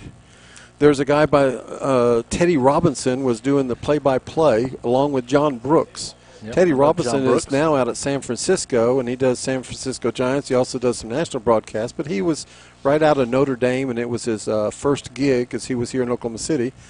And so I would travel with them. I did a lot of their travel. I drove the team bus to Tulsa, Kansas City, Dallas, Fort Worth, and then I flew with them to Houston and Salt Lake City. And so I was on the radio several times with them, with the Oklahoma City Stars back in the day when they were AAA minor league of the Minnesota North Stars. So, see? That beats my radio story. I once answered a trivia question to the Spy Rock out of Stillwater. The what? Spy. The Spy FM. It's a radio station out of Stillwater. It was a good one. They actually still exist out of Stillwater. I called in. And you were on the radio? I won some tickets, and so I was on the radio because I think I answered a question right or something. Or maybe I just won tickets. I don't remember. But I won tickets, and I went to a concert for free. Nice. That's my radio career. So you won something on the radio? Yeah. Hey, I won something on the radio one time. What'd you win? Back in the days, KXY used to have this scavenger hunt, and you'd find keys. They had like 7 keys hid. And across the city? city? If you found a key, it might or it might not start a car. Start the car. Well, I found one of the keys. I heard the clues, and I went looking. I missed work one day for looking at this, and the people weren't too happy that I missed work. But you know what? I found the key. It was in a knot hole And the car started. in a building That's the question. at Wiley Wait for Post it. Park. Don't rush the story. Oh, Don't sorry. rush the story. Sorry. It was in a keyhole, a knotty pine keyhole at a pavilion out at Wiley Post Park at 36th and Portland. What makes a pine naughty? Like, was it growing in the wrong direction? It doesn't mind very well. Okay. It's like, And so I, that's a naughty pine. You got to be careful where you put your fingers. But I saw that little hole, so I put my finger in there, and I felt that little string, and I pulled it out, and there was a key on it. Nice. Okay. And so I got a chance to start the vehicle. What kind of vehicle was it? It was a Dodge Oh. No. Charger. Charger, okay. Nice. So I went to start the vehicle, and my key goes. And that's what it did. But so I didn't win the truck, but I did win a handmade tailored suit. Nice. Yeah, That's how just, about that? That's just as good, right? Well, I mean, just as not good. really. It didn't have any retail value after I wore it. Yeah, that's the true. truck would That's have. I think you got a choice of a truck or the Charger. Yeah. I'd have taken the Charger, but you know, Right. Yeah. but it would have at least had some retail value left That's when I some- got rid of that's it. some good but, action. You know, so yeah, so I won something on the radio one time. Yeah. One My time. only radio experience was when I made my first feature film. They brought me on the radio to talk about it. You can't a- do films on the radio. Well, I know, but You made a feature film for the radio? no. No wonder They you had a just- slow start. Well, we got radio on YouTube. I mean, this Yeah, is this what is- is done oh, nowadays. yeah. Yes. true. That's the new thing. It's So what the kids it's are doing. So Yeah. so they hyped the movie? Yeah, we tried to hype the movie up, and I How'd it do? appreciate that. It made it on iTunes and Amazon. So All right. Is so it still out there? And it's still out there. And so people It's- can if they're they- tuning if- in can if go they get it. Find it. If they can find it, it's there. Oh, it's a rare classic. It's a hard rare to classic. find. It's like the It's good. Go back to the 70s, 80s horror films. And it does star some of the Choctaw High School staff. So Really? yeah. What's the name Yeah. of that movie? It is Real, REEL, like a movie reel. Yeah. Real Dead. That's right. Just for those people That's out the there. title? That's the title. Yep. Yeah, and it is rated R. Just understand that going in. It's rated R. Adam, you don't name a movie Real Dead and expect it to do good. It ended up a Real Dead. Well, it's about a movie. Kids making a movie. College kids making a movie, and they Okay. and okay. stuff starts happening. Yeah, there's some hijinks. There's some Oh. hijinks. Hijinks. What? Some hijinks. Hijinks. Scooby Doo. What? Murder mystery. Murder Oh, mystery. Yep. hi Jinx. I'm like, Hijinks. what is that like? What is that? I must live in a sheltered you know, world. that's- I don't know that that's, movie. That's another one of the words that you have. We got to do twice a broadcast. I don't know Hijinks. that movie Hijinks. lingo words like hijinks. I know where Jinx is, and I don't know about hijinks. They have an aquarium there. Yes, they do. It's a really nice one too. Yep. I don't know where we're going with all this, other than filling time. Yeah. And nobody's probably 12 listening I'm anyway. not, I'm not feeling No. We got. Oh, do we you got have people. listeners? Yeah. Yeah. 3. Yeah, we Me, you, we were at and Crowder? 100. We were at 123. What are we- 130. what By do the we time get? happens, we're at 78. Oh no, we've lost some people. Yeah, they'll be back. Okay. They'll be back. Well, those are probably people traveling down yeah, the road. Yeah, tweet some stuff. Tweet some questions to us. We can field some questions. We can Yeah. tell some stories. Hey, up here in Anchorage, Alaska, it's starting to snow. Okay. We are in Anchorage, right? That is where Yukon is, right? In Yeah, Alaska? that's where the Or is that Yukon in Canada? That's Canada. Canada. The Yukon. Canada? Yeah. Did we bring our The passports? Klondike. Well, you don't need passports. Oh, yeah, you Isn't do. Canada part of the United States? No. It used to be. No, Crowder. No, you guys in Texas think everything belongs to the United States. No. So we do have some comments. It would be nice that we didn't, if we could play this game without actually playing the refs too. Paying the refs? Playing, We don't want the refs to play. Playing Yeah. the refs. So I that's thought you one said for comments. Paying the refs. Well, So back to the Canada. Really, they're not part of the United States anymore? What happened to that? What war did we lose? I don't think we wanted Canada to start with. We gave that to the French. Yeah, we gave that to the French. Okay. They didn't speak English, so we didn't want them. All right. Yeah. And if you go south, We're moving on. Hey, no, and if you go south of the United States, they speak Spanish, and so we don't want that either. Yeah, we do. We just want the English. Oh, speaking. yeah, we do. Cinco de Mayo is one of the most popular holidays in America. That's because you're in Texas. Is that our Texas. prom girls? You're from Texas. That's so true. Cinco de Mayo is big in Texas. Our prom girls are out there now. Yep. All right. Hey, I bet This if you is go to gearing for North their Dakota, they don't state even know what competition. Cinco de Mayo is in North Dakota. Gearing up for their state competition. I bet you they also don't know what Canada is. North Dakota does. That's our Palm Girls? Yeah, there's our Palm Girls out there. We got a big screen up here of them. Close-up shots. And they were they had second in state. Second state. Well, as a precursor. Last Saturday. Precursor to state. Not state yet. Not state. Oh, precursor to state. Second in hip-hop. Second in hip-hop. That's what they're doing right now. A precursing? Precursor. And that's your kind of music, isn't it, Dooley? That hip-hop? Hip-hop. Oh, you betcha. Hip-hop. Yeah. I don't even know what that is.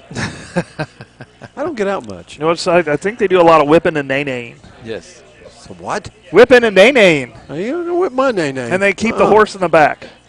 Horse? Yeah, if you have to ask, you just don't know. I don't know what you're talking out about. there. I'm a little confused, but that's okay. Yep. All right. But, yeah, they're doing a good job out there. The play-by-play for Palm is brutal. Hair flies to the right, hair flies to the left. Up. A little bit of a wave action, crossing. But we actually got to see him in full glory and music today at our special pep rally that we had today, which was really fun. We had, of course, Liam Jones starting Kansas Jayhawk. Yeah, he kicker kicked the winning field goal against somebody. And who put on that pep? Mr. Johnson, who Mr. cannot Johnson. even talk anymore. Mr. Johnson, and he tried to get him on the headset. That was our leadership. And he's handling some of the social media duties tonight. And, of course, he's also on the podcast now, regular, along with Mr. Dooley. We've kind of expanded our podcast to be me, Mr. Bass, Mr. Dooley, and Mr. Johnson every week. Yeah, once I found where the studio is, I'm there every week now, folks. We kept moving it, and now you figured out where we are. But, of course, you brought pecan pie and some rice dressing. So absolutely. So we'll let you know where it is every time. And I'll have some more Thursday, along with some other good stuff. Well, how am I going to get that stuff? How does that help me? I'll tell you where the studio is afterwards. How about that? That's okay. I'll tell you my address afterwards. I would like to get some of that smoked prime rib for sure, and some of that smoked mac and cheese. Smoked mac and cheese. Oh yeah. So I'll take a picture. I'll let you know how it is. Yeah, do take a picture. I'd like you to describe in full detail what I don't get to eat. So that'd be great. No, I tell you what. That'd be awesome. I won't take a picture. I'll just put it on the radio. Yeah, put it on the radio. Because you can't see it, but you can hear how good it is. That's exactly right, Yes. and I can imagine what absolutely. The sound smells like. Yeah, absolutely. Yeah. So yeah. So are you staying home for Thanksgiving? No, you're going out. I'm going everywhere. Are you really? Maybe a little Texas, maybe a little Oklahoma.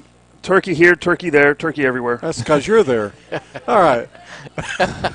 Mr. Bass, how about you? You going anywhere? I'll be going to my mom's house down in Norman. And I bet she's going to have some pumpkin pie. She's going to have some pumpkin. Well, I better call ahead and make sure. You better make sure she might be upset about not winning. I was going to say you better call and make sure she's still going to make some. Yeah. And I guess you're going to bring us back some. I mean, I delivered the goods.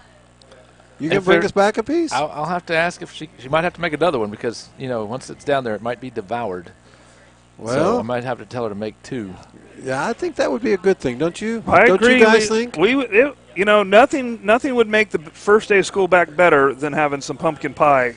Oh yeah, I'm just saying. Absolutely. Oh man, I had a week off. I'm not sure if I'm ready for school. I better text There's some her right pumpkin now. pie. Okay, let's go. Absolutely, some homemade Adam Bass's mama's pumpkin pie. Yes. Yep. And Mama's never wrong.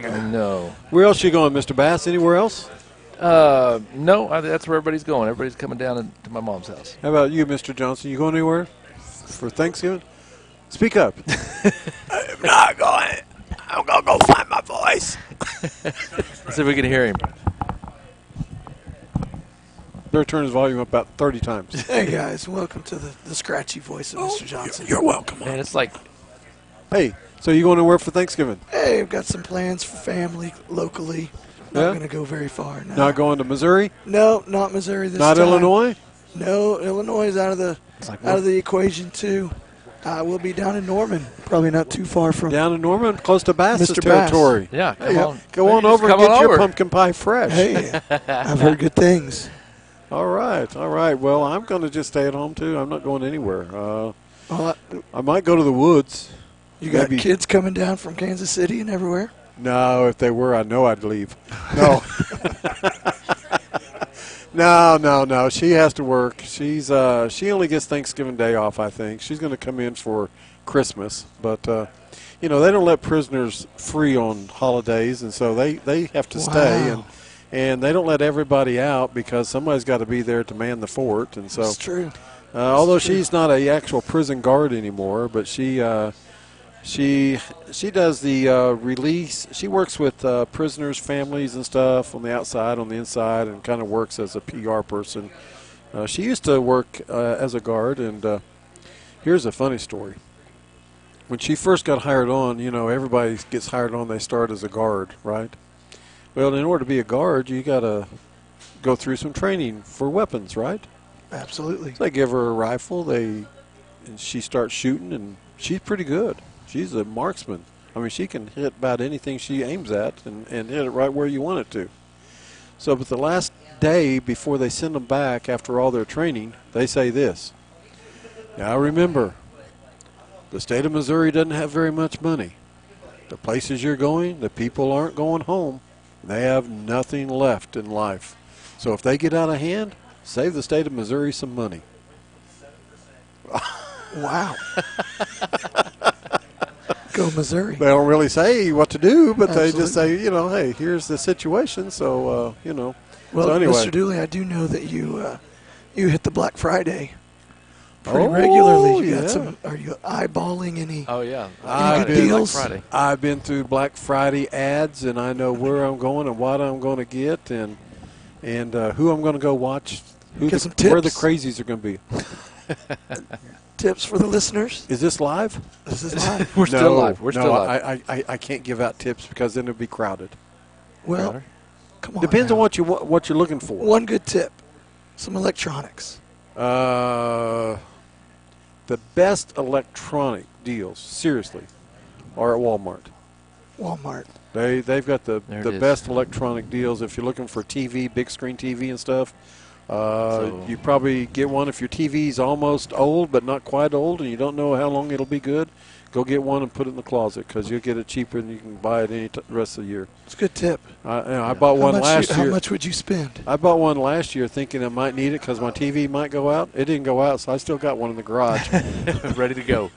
Got to have that backup. You can get a 55-incher for about $250. Yeah, that's a heck of a deal. Oh, yeah, So, that's nice. if you're looking for Instapots, there's some good deals on Instapots out there. You Yeah. can get them for about $49. And last time I got one, I bought three. I got them for $29, and I bought three, and I had them sitting in my house. And They make their way up to school quite often. yeah, well, and they make their way over to my son's house. He says, "What's that?" I said, "Well, that's an Instapot." You got one of those? Yeah. You like it? I don't know. It's still in the box. I'll go try it out for you. It never came home. I also had an air fryer, one of those hot air fryers. I had one of those sitting in the box in my dining room, and my son comes over. He goes, "You ever use that?" "No." He says, "Okay."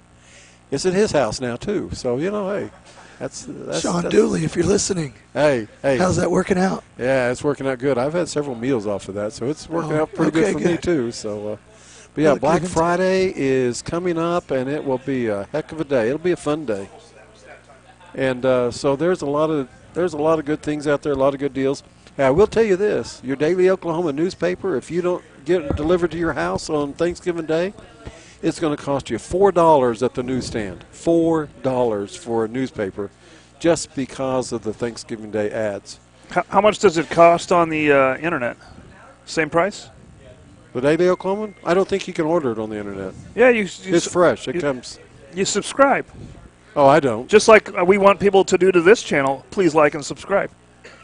Oh, I don't. I know you don't.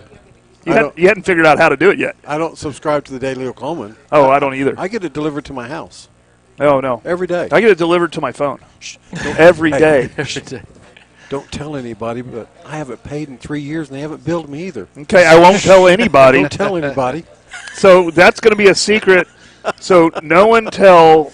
No one tells is me I'm still listening. getting the newspaper, even though I canceled it 3 years ago. Hey, that's a good deal. So. Here comes Stillwater back to the field. Stillwater come back, Choctaw's come back. We are about a minute away from the clock ticking to zero, but they're going to give them about 3 minutes to warm up to get ready to go for the second half. So we still have a second half of football, and then we'll see how things go. Again, two keys on the second half, turnovers and penalties. And right. So the halftime score is 35-6. I think we had a tweet requesting that. And we don't need to slow Stillwater down. We No. just need to not slow ourselves down. Absolutely. And so we just need to take care of the ball, give our defense a break, and score some We touchdowns. played very respectful tonight. We've moved the ball. Like I said, the only time they stopped us was a 3 and out. Other than that, it's been interceptions and fumble. And so when you turn the ball over on interceptions and fumbles, the score does tend to escalate itself. You know? You take those two, turn into touchdowns, and then Yeah. the big the penalty. Ones, the ones you don't phantom get and the penalty. ones they do get, and that turns the whole score So upside down. That's 21 points. That Well, kind of Yeah. Right. Well, lost there. we get 2 turnovers like we gave them. We get them back. All of a sudden, it's 20-35. Yeah. And then we just need to stop them a couple times So- and then score a Yeah. couple times, and we're even. Now, Stillwater will get the ball to start the second half. We got to start the first That's half. right. And so we'll get to go out and play defense just like we played at the end of the first half. And the defense got a little confidence there. They played they stopped them from scoring there when Stillwater got the ball deep in our half. And they had a chance to go put some more points on the board, and our defense stood up and kept them out. So, But, try to keep them from making big plays. And honestly, it's the big play. The first half is big play, penalties, and turnovers. And those things, you cannot overcome those things if those things keep happening. Stillwater 198 yards rushing, Yellow Jackets 26, 122 yards passing for Stillwater. we need to get one Choctaw of those at our place. 133. And so Yellow Jackets 3 penalties for 25 yards, and Stillwater 1 for 10. So only 4 penalties called in the whole night. And the big deal, the big thing is the turnovers. Turnovers. And, it's hard to overcome those things, especially when you're playing a really, really good team. But, they're representing Choctaw well tonight. They're playing hard, good sportsmanship. They're going to score this half. We're going to score this half. We just need to stop them a few times, get some turnovers, and it's a new ball game. And, of course, we've been here. We've been exactly here several times this year. Yep. Where first half we turned the ball over some, and then second half we came out because the guys don't quit, first of all, and the coaches can kind of help them see what's going on and kind of redirect them and make some changes. And so it's going to be another exciting half of Choctaw football. Absolutely will. So at halftime, I did get to go visit with Coach Gundy. Your formal player, Yeah, I did go visit with him. What did he play in when you coached him? He was quarterback. Just quarterback. He quarterback. didn't play like No, he was okay. quarterback. 'Cause a lot of times back in the day, everybody was Iron Man, except for maybe the quarterback. Yeah. No, and it was good to visit with him and talk to him a little bit about his son. And his son's a quality athlete, but above and beyond that, he's a quality kid, and that makes a lot of difference when you talk about.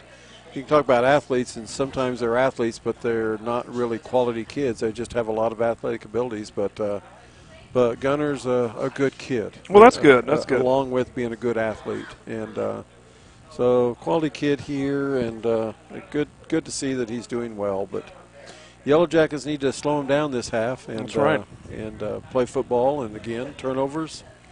Cut the turnovers down, cut the penalties down, because we moved the ball and we had the ball. Time of possession is about even, but they had the big plays. Big plays, yeah. But it's we got a lot of football left to play, and I see them down there. They're energized. They're ready. It's freezing cold out there. It's not quite technically freezing, but it's really close.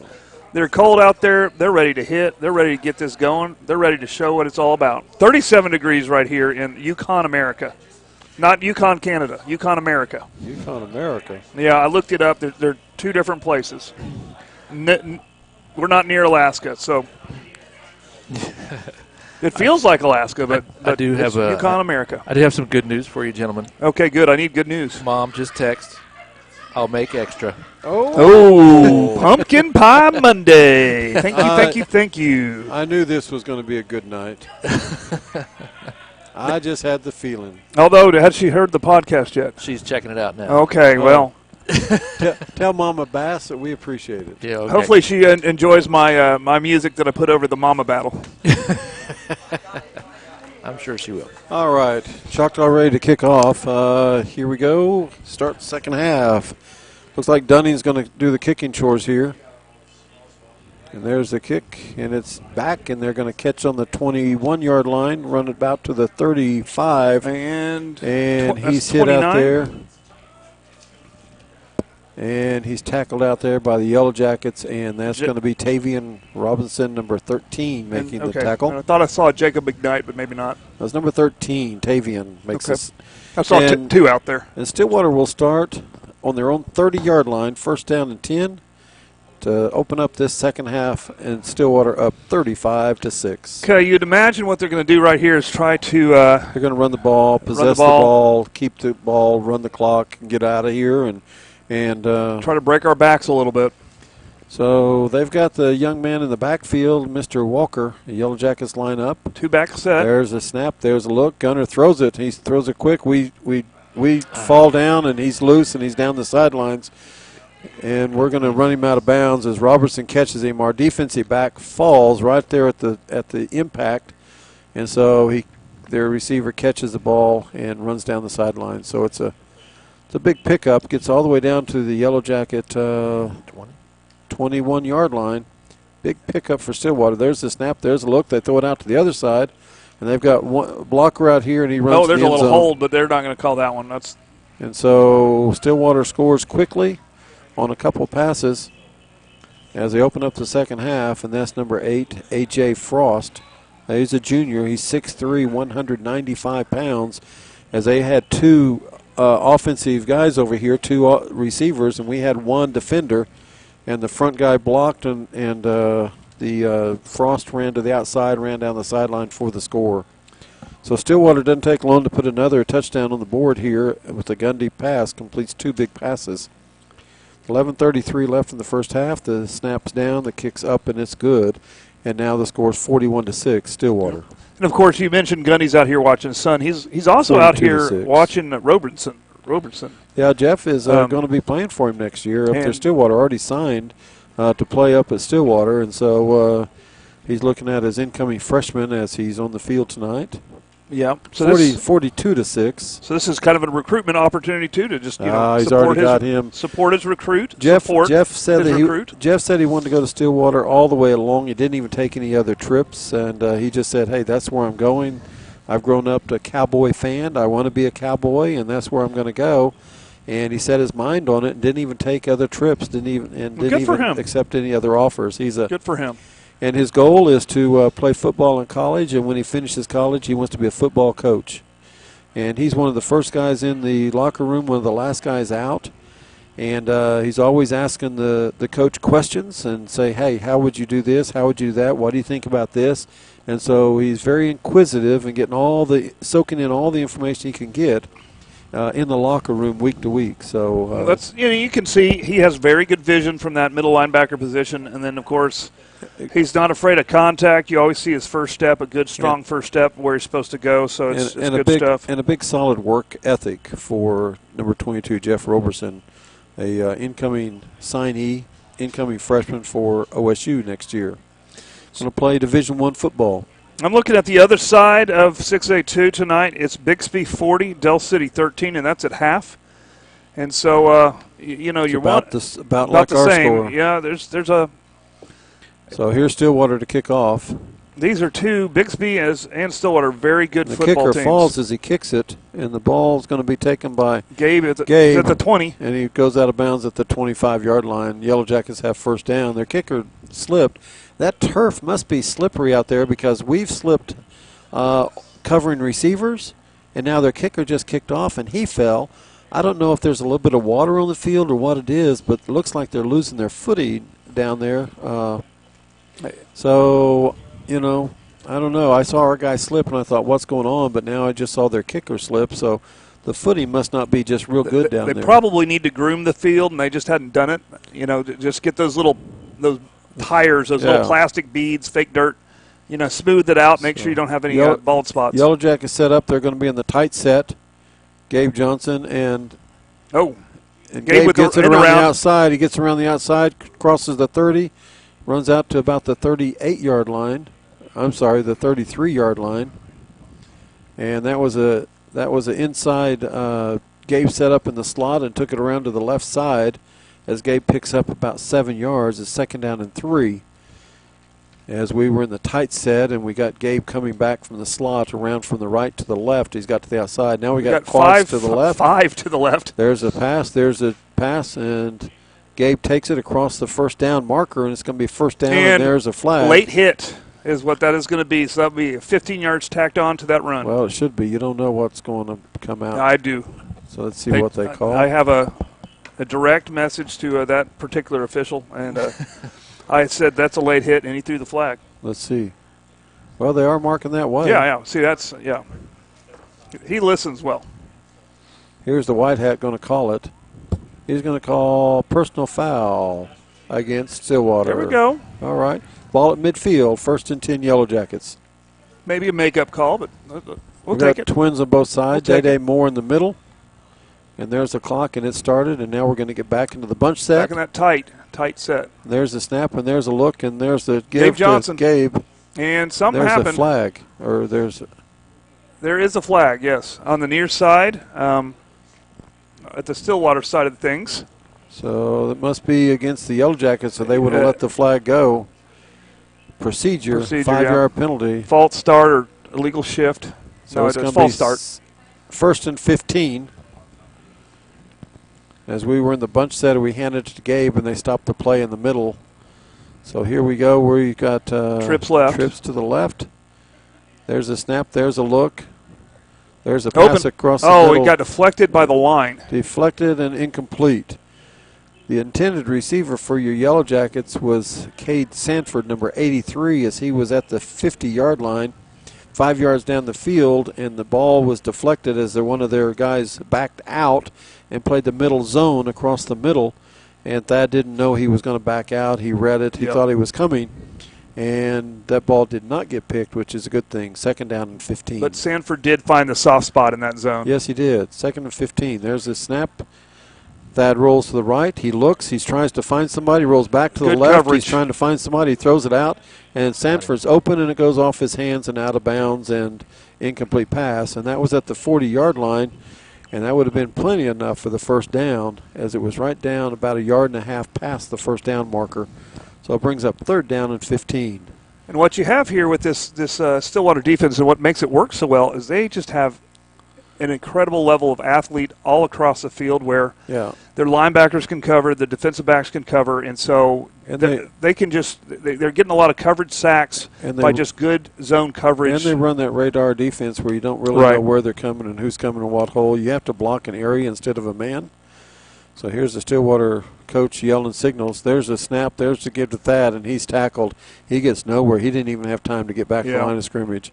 So it's going to bring up 4th down for you Yellow Jackets. So we'll see what Coach calls here.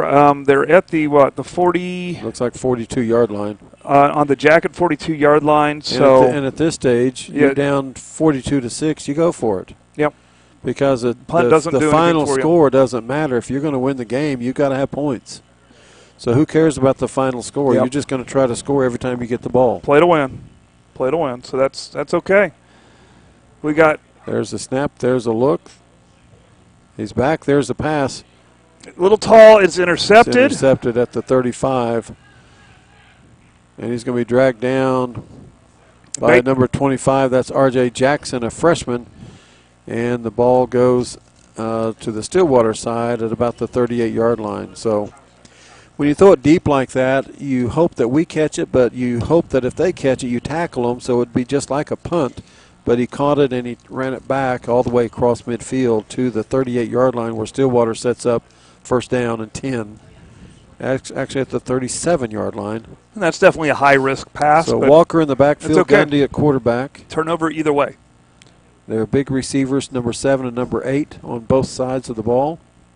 And then 2 backs in the backfield. There's the Gundy back. He looks, he wants to throw, he launches it deep. We have position. And no flag this time. No flag this time. So it's 2nd down and 10. And that's Gabe Johnson once again manned up with their big receiver. Gabe about several inches, about 5'10". Their receiver 6'3". But he's a shutdown corner. He hasn't played just a lot of corner this year, but Gabe he's got a lot of history of corner. Gabe playing man up on this receiver out here. 2nd down and 10.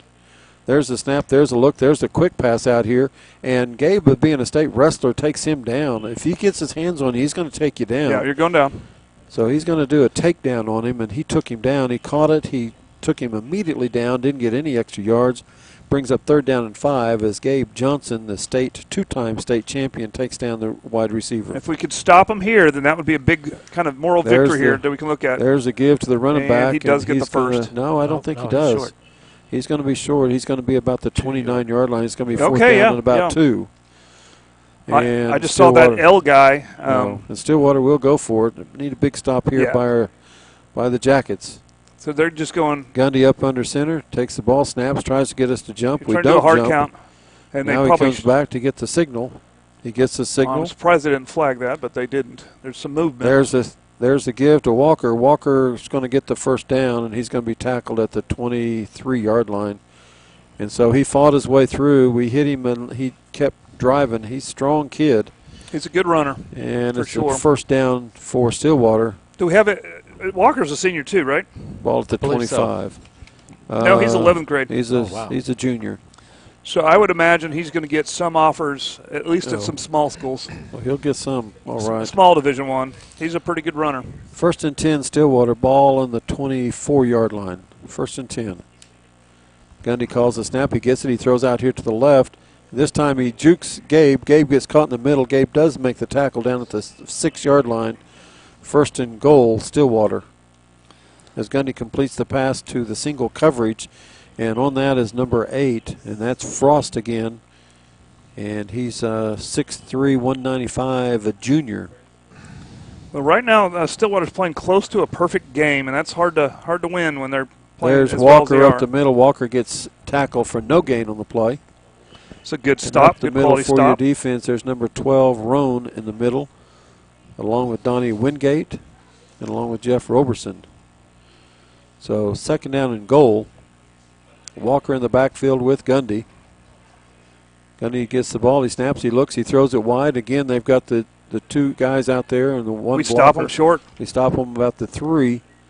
And out there, that's going to be number 29, Coleman, out there, along with number 10, Elijah Walker. 39 Coleman or 29? 39. 39's Coleman, yeah. Stillwater set, 3rd down and goal.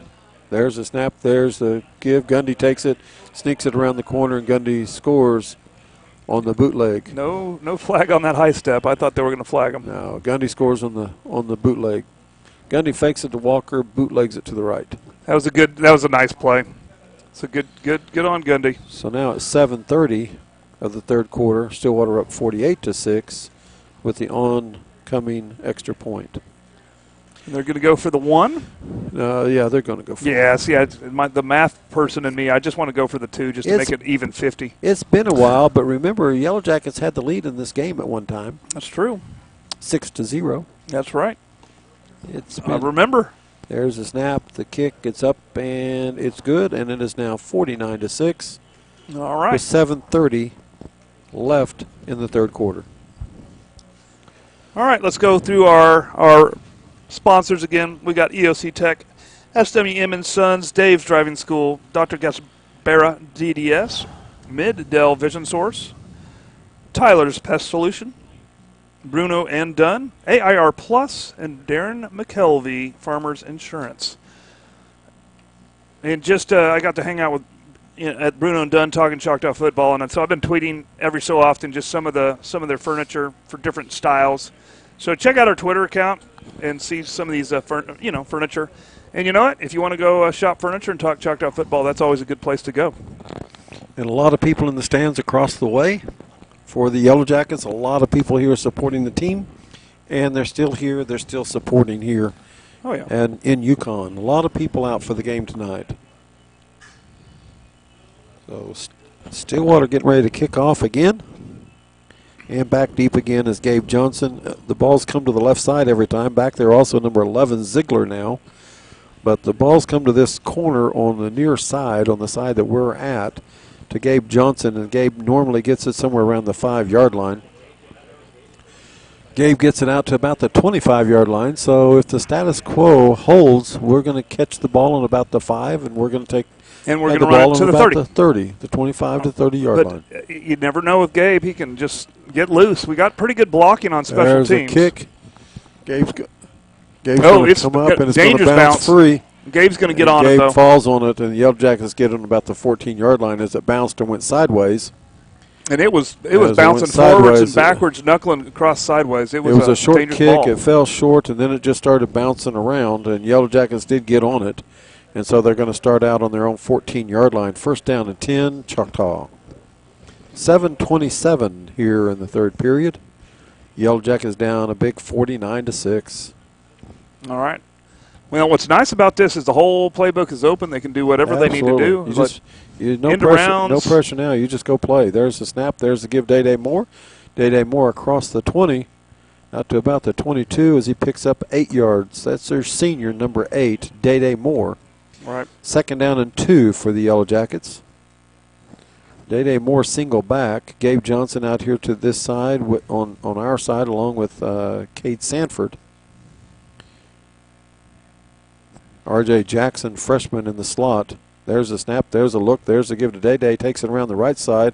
Off the right guard. He picks up the first down, takes it out to the 25-yard line, just beyond the 25. And it takes the entire Pioneers to take them down. There's only 2 off them. Yep, first down, 10 Yellow Jackets. 6:45 in the third. Yellow Jackets set up.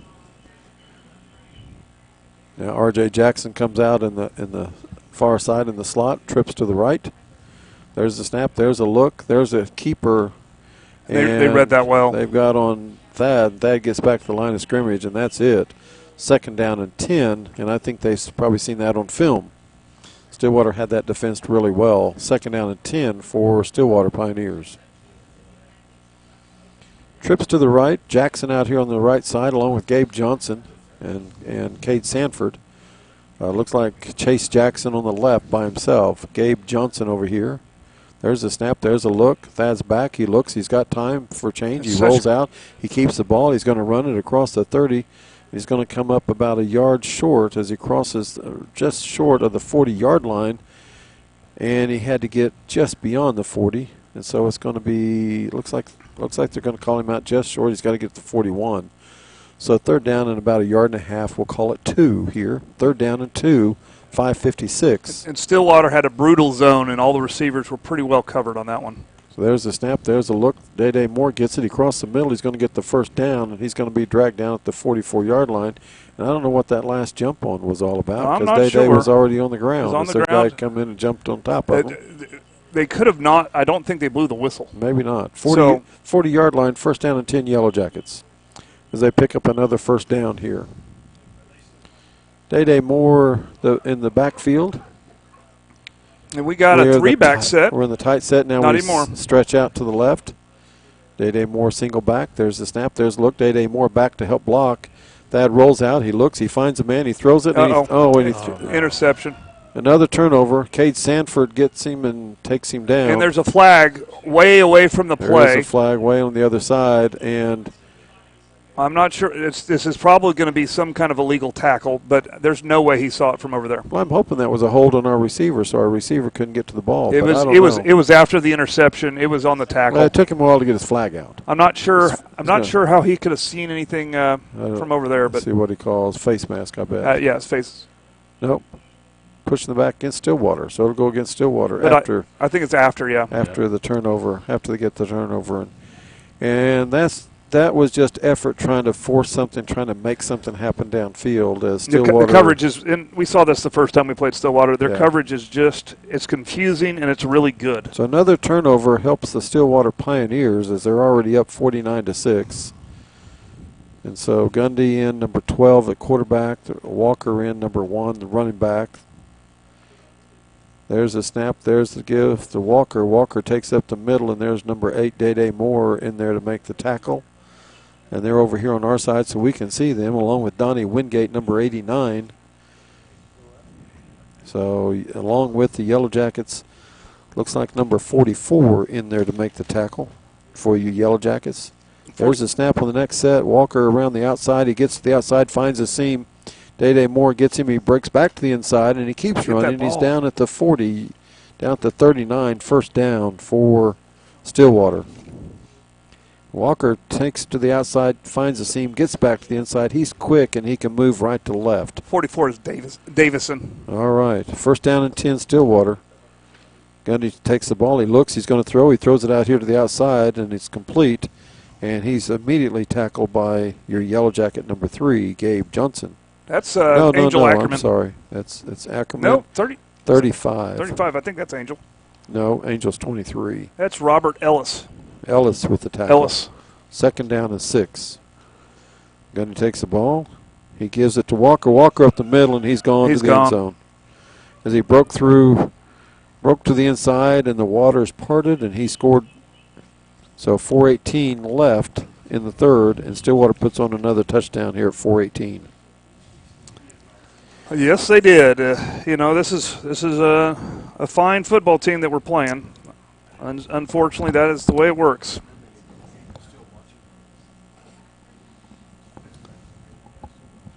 All right. Ouch.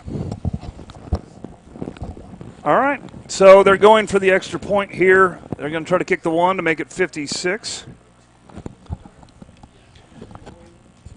I just talked to Mr. Bass, and he says we have 72 people still out there. We appreciate all of you still tuning in, because you're out there to listen to Yellow Jacket football. You're out here to listen to the guys and the students' names that we call, and you're in for the long haul just like the players, and we appreciate that. That's the reason I asked him how many we still had on the line, because those are loyal followers that are here for the duration of the season for the Yellow Jackets. We haven't been this far since, 1964? 1965. 1965, sorry, I was off a year. Last time we've been in the state semifinals. So this is something special that these boys have done this year, and they've done it the hard way, not the easy way. They've done it the hard way for sure. We came in on a 5-game winning streak, and we really had some confidence. We go and we take the opening kickoff and go score, and had a lot of confidence, and we're playing a really, really good team. And so it's time we're going to play all the way to the end, and it's all about respect, and it's all about playing hard to the end. And I know those seniors out there will not quit. They're still out there on the field, and they're still giving it their all. Well, they got pride on this season. They've done something that their predecessors haven't done. Absolutely. Won a playoff game, made it to the semifinals. And they knew it would be tough. They're playing an 11-0 team that hasn't played anybody close all year. And after tonight, it looks like Bixby's going to win, and they're an excellent football team. Everybody said from the start of the year it'd be Stillwater and Bixby, and right. And everybody said they're probably as good as any of the 6A1 schools. So well, and everybody at the start of the year said that Bixby's going to win. Nobody else has a shot. So there's the kickoff, and this time the ball goes all the way to about the 3. Gabe Johnson picks it up. He's across the 10, the 15, cuts it across the 20, and he's going out across the 25, and he's going to be right down at the 26-yard line. So first down and 10 Yellow Jackets as they take the ball across the 25 to the 26. And once again, that's Gabe Johnson taking it from the 3 out to the 26. Picks up 23 yards on the return. First and 10 Yellow Jackets. All right. So at this point, I kind of expect to see maybe some flea flickers, maybe a hook and ladder. So 4:09 here in the third quarter. Maybe try one of those double, triple reverses again. Do something. Have fun. Have fun with this. This is it. Have fun. Try something. If it works, great. If it doesn't work, well, it's still 56-6. So the sophomore in the backfield now, number 26. 2 backs. C.J. Smith. There's a snap. There's a look. There's the fake toss. And Thad Williams, the quarterback, takes it across the 30 to the 33-yard line, or 32. So he's going to take about 6-yard gain. Second down and 4 for your Yellow Jackets. As Thad Williams did the keeper that time, faked the handoff to C.J. Smith, and then took it around the right side up to the 32-yard line. So second down and about 3 from the 33. We'll put on the 33-yard line. So trips left. C.J. Smith in the backfield. There's a snap. There's a look, and there's a flag. There's a flag. And probably motion. That's what they've been calling usually on us, so that's what we expect. It's against the Yellow Jackets. Yep. It's hard to call Stillwater offsides when they're lined up, standing up about 3 yards off the ball. Yeah, and then they come. I think that's the design. Then they come with the running start. Yeah, it's that radar defense. As you see, they're all standing up. They're all off the ball. And now they're all shifting. They're all looking where they go. And we're trying to follow them and figure out who to block, and so that's where some motion sometimes comes from. There's Thad. He's back. He's looking. He's going to be hemmed nice in. blocking, He's but taken down at the 20. Yeah. Loss on the play from the 26 all the way back to the 20. So it's going to be third and about 16. Got to get to the 36, and now we're on the 20. Big loss on that play. And, they rotate their defense in and out. That's an athletic, deep crew. It's really tough to play against that. Well, again, you don't block a man, you their block zone an area. Their zone schemes are just really There's tough to Thad read. back. He's looking. He's wanting to get rid of the ball. He gets the ball. He takes it up, and he hits Wide open at the first down. 50-yard line. First down, and that's going to be number 11, Ziegler. Ziegler with the catch right at midfield at the 49-yard line, just almost to midfield. And that was a big third down play. 3rd and 16 for Thad Williams as he had time in the pocket to throw, and he found Ziegler down across the middle, right in the middle of the field. And you had 8 drop back into the zone. There's a snap. There's a look. He's going to pass. He throws it out here. It's complete to Sanford. Sanford takes the ball inside First across down. the 40 to about the 38-yard line. 1st and 10 Yellow Jackets as pass is complete to number 83, Kate Sanford. So we have trips to the left, single out here on the right. That's Sanford. Sanford has double coverage now, has 2 guys on him. Trips to the left, and they only have 2. We have a timeout. Timeout. Stillwater. As they're going to take a timeout here with 2:49 left. Yellow Jackets moving the ball at the 38-yard line. So, And this is what we would need. We need this drive. We need this drive to stay alive and get some points on the field. Get some points on the board. as you said, it's all about respect now. It's all about playing your heart out. Oh, yeah. It's all about giving your all the way to the end. And it's all about not giving up, ever giving up. You never give up. Well, and the nice thing about what we do now with the YouTube is they will archive this season for us. And so every game that we've been able to film on YouTube will be archived. And so if you're ever feeling down or ever feeling blue, there's a bunch of good games you can just turn on and go, I missed football, but look at how well we did this year, and it'll be there for years and years to come. And so we will get that put in a special folder on our playlist so you can have that anytime you need to pull up a game. Did you just create more work for me? No, I'm just kidding. I'm just kidding. I'll do it. It's fine. It's fine. No. Gage Gundy? Gunner's younger brother's a freshman this year Yeah. at Stillwater. Oh, I thought Gunner was the youngest. No, No, he's the Gage. middle. Gage. Gunner's the middle. Gage. There's a snap. There's a look. It's the keeper, and Thad Williams crosses about the 43-yard line. Or I'm sorry, yeah, about the 35-yard line. Picks up about 3. So it's going to be 2nd down and about 7, as that keeper was by Thad Williams, number 14. Nice little scoot.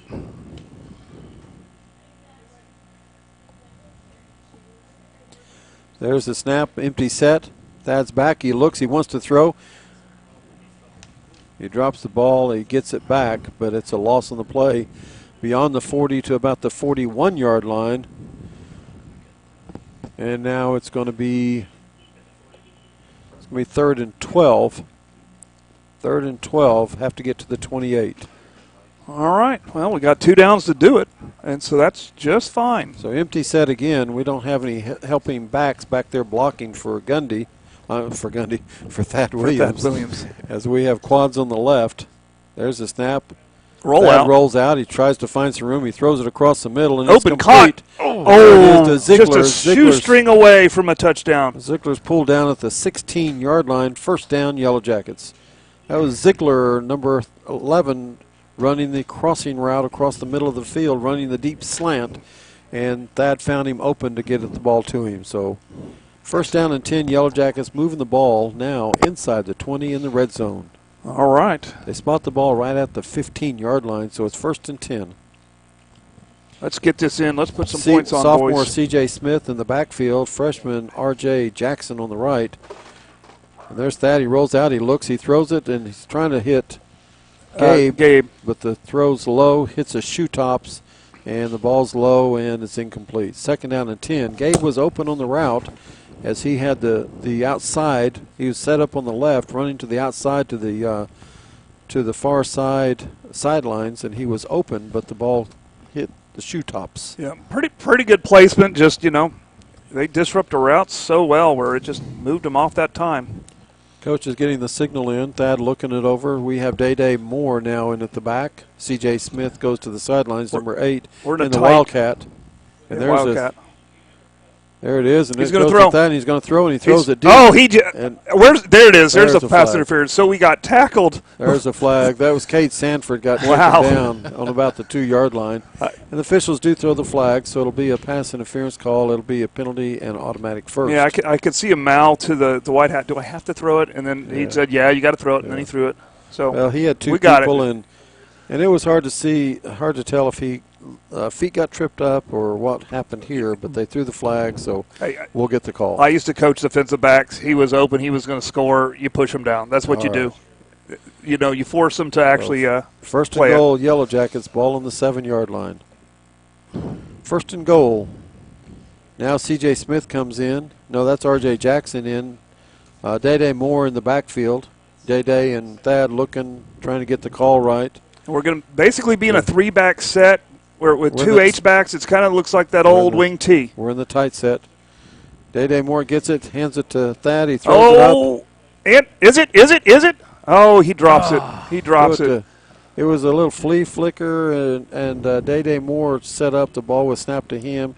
He pitched it back to Thad. Thad threw it, and it hit Jackson, and Jackson didn't hang on to it. The ball came incomplete. Good throw, but a difficult catch. He was covered, and 3rd down and 2. Good attempt I thought here. that was automatic first, but it wasn't. No, It's no, 3rd down and 2. in high school, the only automatic first come with the word roughing. Okay. So roughing the passer, roughing the kicker, So and there's a it's- couple other roughings out there. So it's 3rd down and 2. So Day Moore in the back, and Stillwater sending everybody. Day Moore doesn't get They much. get him. He gets tackled from behind as they sent 9 people that time up the middle. That radar defense, they just take chances, but it's tough to. It's tough for our guys to know what to do exactly because, again, you're not blocking a man, you're blocking an area. And when they send 2 to the area, you're outnumbered in that area. Yeah, So, it's rough, and of course they can take gambles when they're looking at the scoreboard with 56-6. well, that's the way they gamble. play defense all year. So here's Thad. 4th down now, the ball on the 10-yard line. He's Thad rolling out rolls left. He looks. He wants to throw. He's going to run it and get across there. Get the He did. first He down. got it. He got the the first. down inside the 5 at about the 4. There we go. That's Thad Williams, your senior he's a quarterback. gamer. He's a gamer. That was a nice little spin move. So that was a good spin move across the 5. He knew he had to get across the 5 to get the first down. And when he got up there close, he just spun away from the defender across the 5 to make sure he got the first down. What I like about that young man, he never holds his head down. He doesn't No. care about the score. He's going to make the play. He's going to fight to the Yep. end. Day Moore in the backfield. Day Moore now taking the snap. Thad Williams out here on the right. There's the snap. There's a look. He fakes the, and then he throws it. There's the- Touchdown, Yellow Jackets! That's Day Moore with the pass, and that goes to Jackson, number 9. Nice. So he faked the handoff back to Thad Williams, keeping the ball around the outside. The guy left the receiver to come up to make the stop, and Day Moore just threw the ball. I believe it was Jackson. It might be number 11. It might be Ziegler out there. Ziegler's out there right now. It probably was Ziegler. I think it was Ziegler. It was hard to see the numbers from this far away. yeah, the this is goal a- numbers. This is a nice stadium, but Yellow we're way up here. Yellow Jackets going for 2. There's the snap. There's a look. There's a pass, and this time it's Gabe Johnson throwing the ball, and it's incomplete. And Gabe tried to throw a pass, and Gabe didn't. He threw it far enough. It was in the back of the end zone. It was us catch it or fall incomplete. It fell incomplete. You know And what? the score 56-12 with 13 seconds, and Yellow Jackets have scored the last points, and so they got a streak going here. They do, and you got to build off that.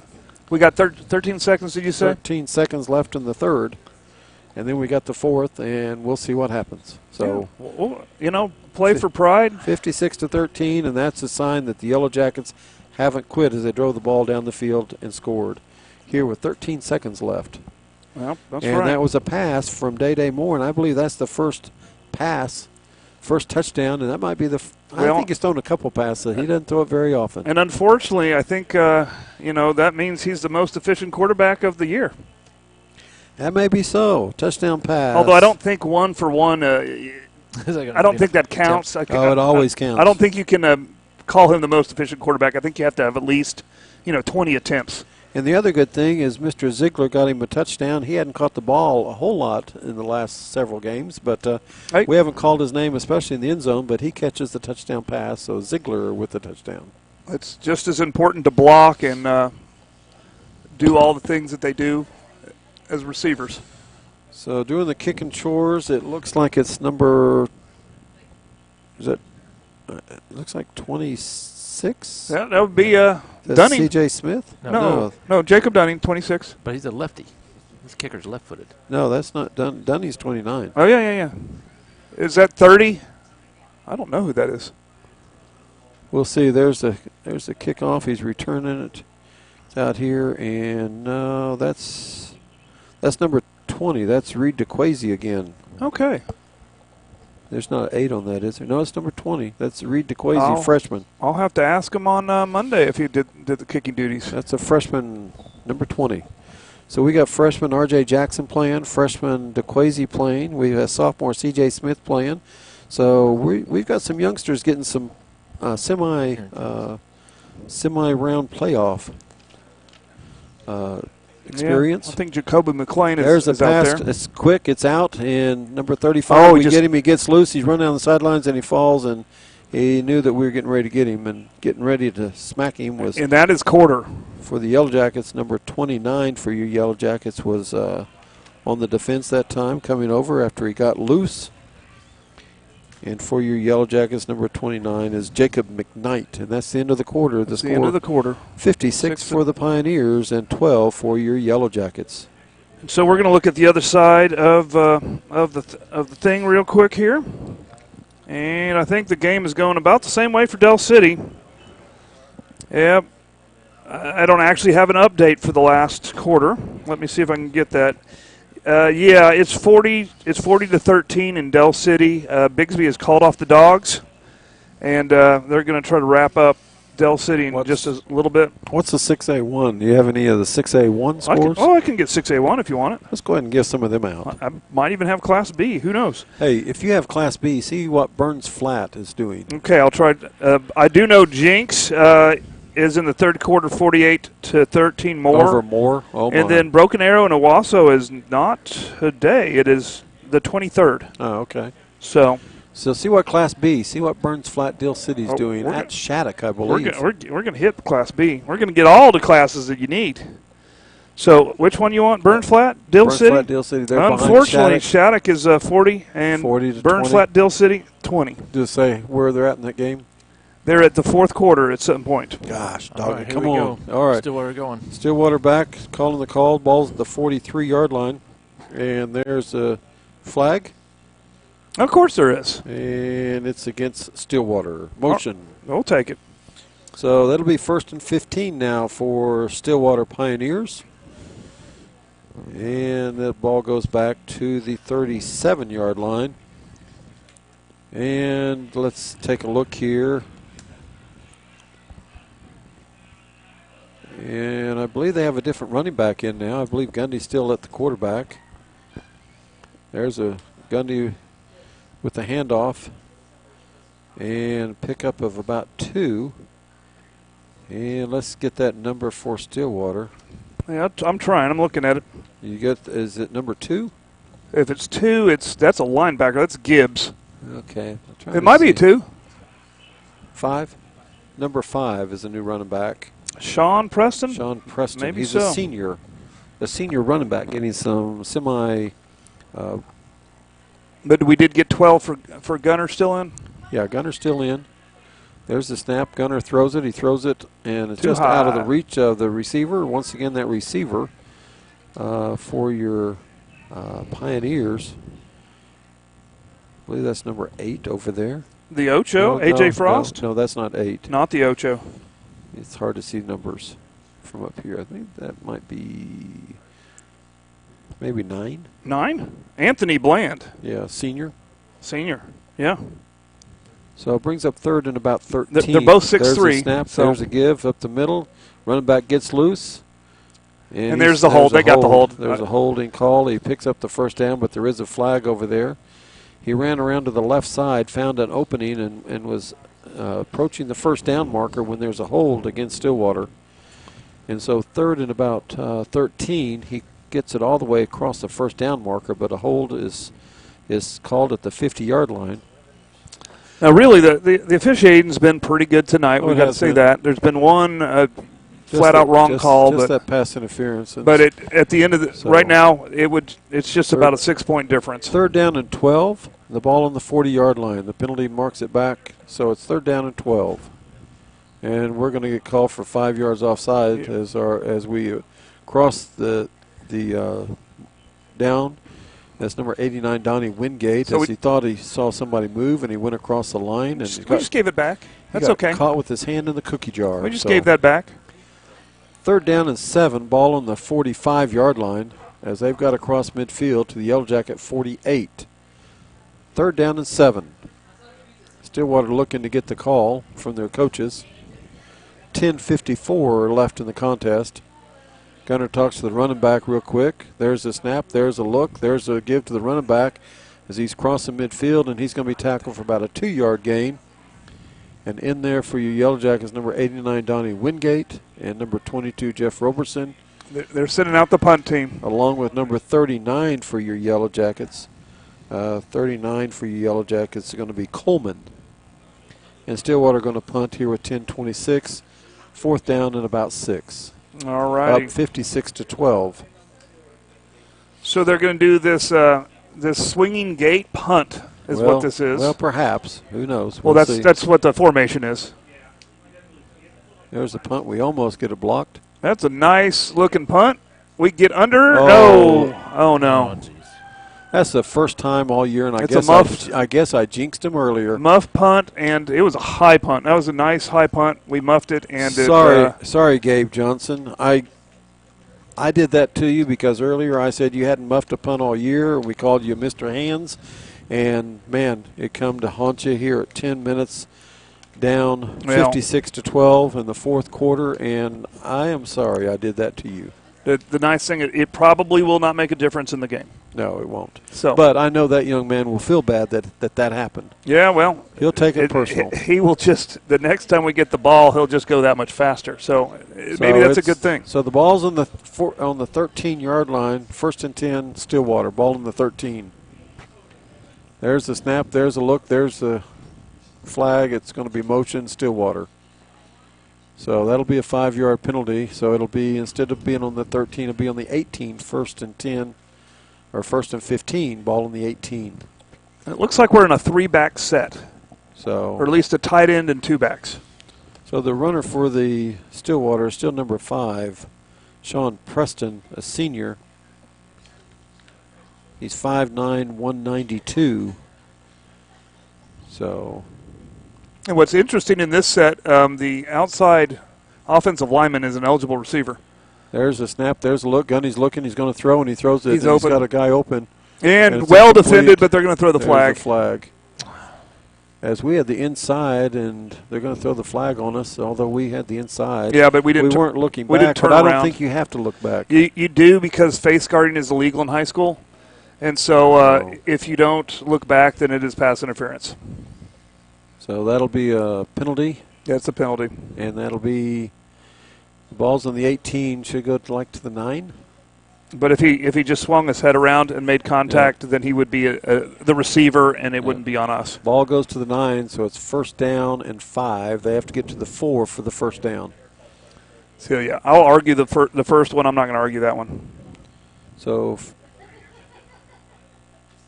from the 9, they have to get to the 4, first down and 5. Single back, slot man.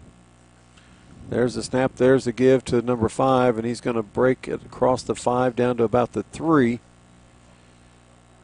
And it's going to be right at the first and goal. Let's see if they move the chains.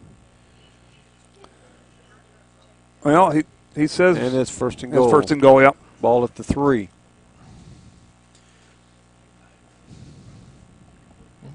There's a snap. There's a quick pass out. And he should be a little short. And he's short on the Yep. 1. He tried And to stretch out, but he and didn't quite get it. That pass went to number 9, Anthony Bland. But it's going to be second in A inches. 6'3" wide receiver, 194 senior, another one of their big 6'3" receivers.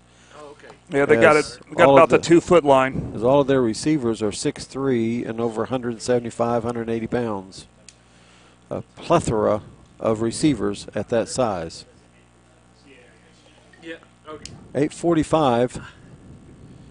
It's second and goal from the 1. Yeah, did you have her with you now? They got Stillwater two lines backs, up. 3 backs, There's a snap. There's a look to their senior back. He's into the end zone. and it's he touchdown scored. Stillwater. And that touchdown's by number 5, Sean Preston, their senior, 5'9", 192 pounds. So Stillwater gets another touchdown here in the fourth quarter. As the Yellow Jackets and Stillwater have traded touchdowns in the last 2 possessions. Yeah, everything was happening that. 62-12, the extra point oncoming. Yeah, okay. 8:29 left, so there's plenty of time for Choctaw to get the Time ball for and score again. Time for Yellow Jackets to get some more offense and Oh, yeah. have some more Oh, yeah. fun. You did. Have At some this fun. point, just have fun, guys. Have fun, yeah. Enjoy the semifinal. There's a bad snap, And there's the there we tackle. go. Build on that. And there Let's get is that a number. tackle. That's 35. 35 for you Yellow Jackets. Let's get that somewhere here. I lost my paper.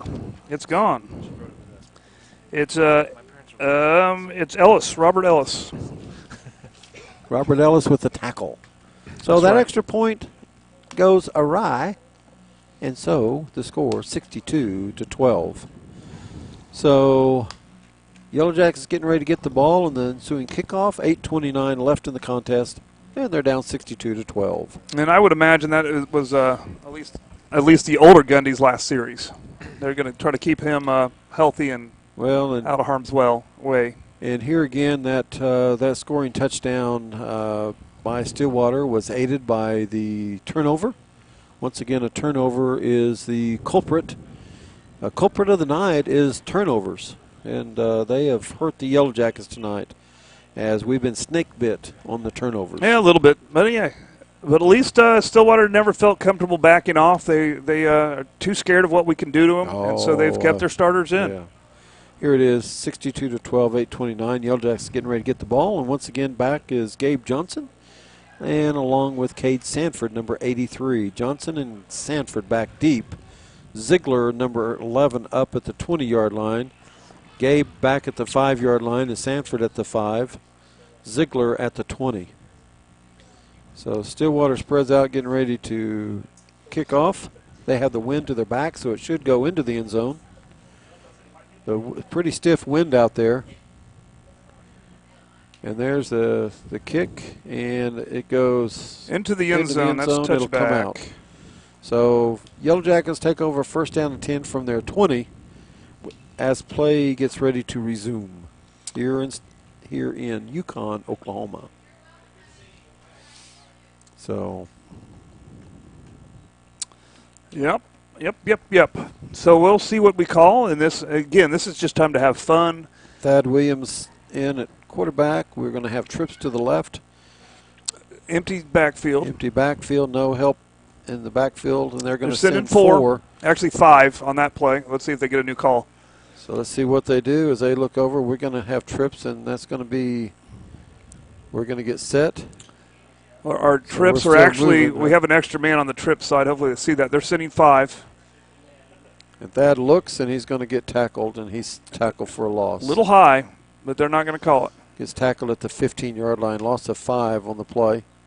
And we've got to get rid of the ball quickly because we don't have much time. Yeah, it's tough to get There rid is of a it that flag quick, on the 20-yard line. because that was a high tackle. Here's a flag. It's against the Yellow Jackets. It's Okay. declined. All right. I don't know what we did, I but don't know either. This lineman over here, this L guy, what's that L stand for? Is that for the line judge? I don't think it means line judge. Is that for liar because he threw the flag against us and it shouldn't have been? Is that for liar? I think There's it a is. snap. There's a give, and Day Moore takes it across, and he's going to get it all the way across the 25. to about the 26-yard line. It's going to be 3rd down and 4. I think it's what you get an L if you don't go to Vision Source in Middale and get a quality eye care, so they'd say you have lousy vision. Oh, is that what that L's for? Lousy vision. Well, you had to work hard for that one, Crowder. I did not have to work hard. It comes naturally to me. All right, 3rd down and 4. Well, Single what about- backs, Day Moore. What about some liability? Trips to the Liability right. insurance? Oh, Yeah. that would work, wouldn't it? He is a liability. There's a give to Day Moore. He takes it across the 25 to about the 27-yard line, picks up about 1, 4th down and about 3. And that run up the middle, they just squeeze down into the center, and they bring more people than we have to block, and it's tough to run the ball when they're going to send that many. But you never know if they're going to come or if they're going to back out. It's true. So 4th down and about 3. Yellow Jackets obviously going to go for it. Down 62-12. Again, the final score doesn't matter. We're trying to score points. And Darren McKelvey could help you with that liability. And now we have quads to the right. Thad looks. He gets a signal. Coach is going to call the play now as Thad looks over there. Now we're going to adjust. We're going to move some guys in, move some guys out. We're set. There's the snap. There's the look. Thad's going to roll right. He's going to look. He's going to throw the ball. He's got Ziegler, and the ball's incomplete. And, yeah, they just use their defensive backs to prevent him to run his route, which you can do.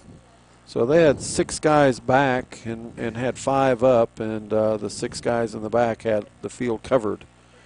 So 1st down for Stillwater on a short end of the field, the ball at the 28-yard line, and again, the final score really doesn't matter. At this time, our coaches aren't like protecting the score. They're not protecting Stillwater from scoring so many points. They're saying, hey, we need to score points if we're going to have a chance, and so why do we give the ball back if we're down by 62-12?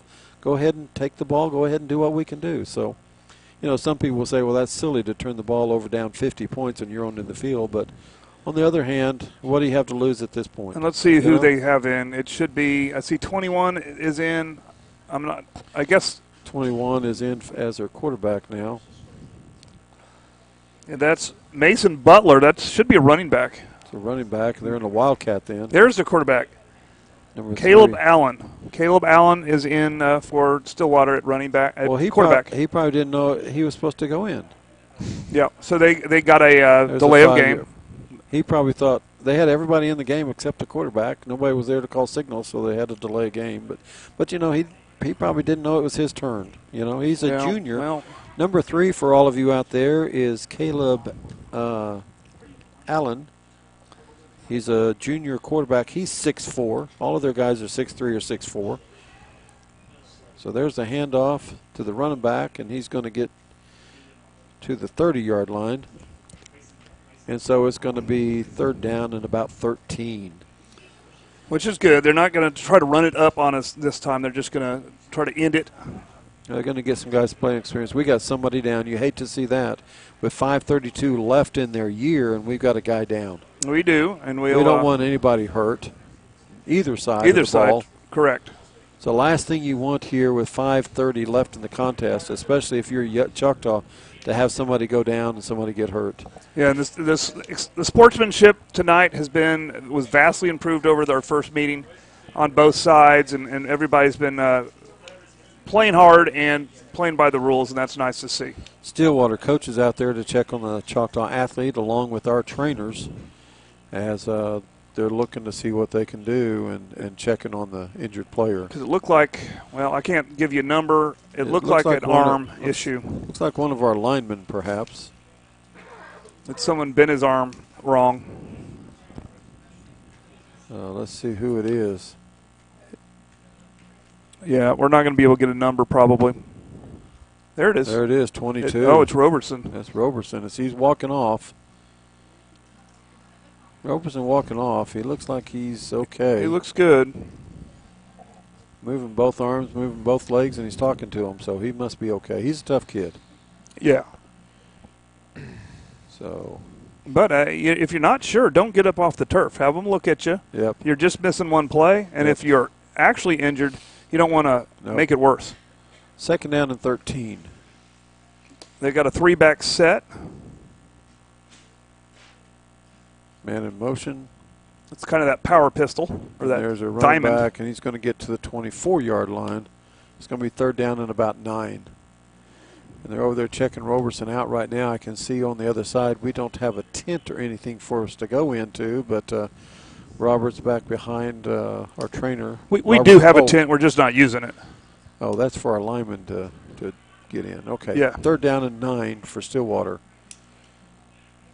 They look. They got 3 backs. He looks. He's going to throw the ball. He wants to throw the ball. He heaves the ball out, and it's incomplete. It's deflected by Jordan Mukes is Mukes. out there on the defending on that play. And so now it's 4th down. And Robert Polk still over there talking to Roberson, 22. They're just kind of chit-chatting over there behind the There's a good team. chance he's just done. They're not going to put him back in, but we'll see. There would be no need to at 4:50 left in the contest if he's anyway hurt. So yeah, it's not worth it. 4th down, Stillwater going for it. There's the snap. There's a look. He wants to throw. He throws it out, and he throws it on the out, and the receiver's going to the end. Yeah, quarterback just threw it away. And that's an incomplete pass. And that's Turnover fine. on downs, Yellow Jacket ball. So that was their second group of young men that they had in there getting some playoff experience here in the semifinal round of the 6A2 playoffs. Gunnar Gundy down on the 50-yard line. His helmet's off, and his work's done for the night.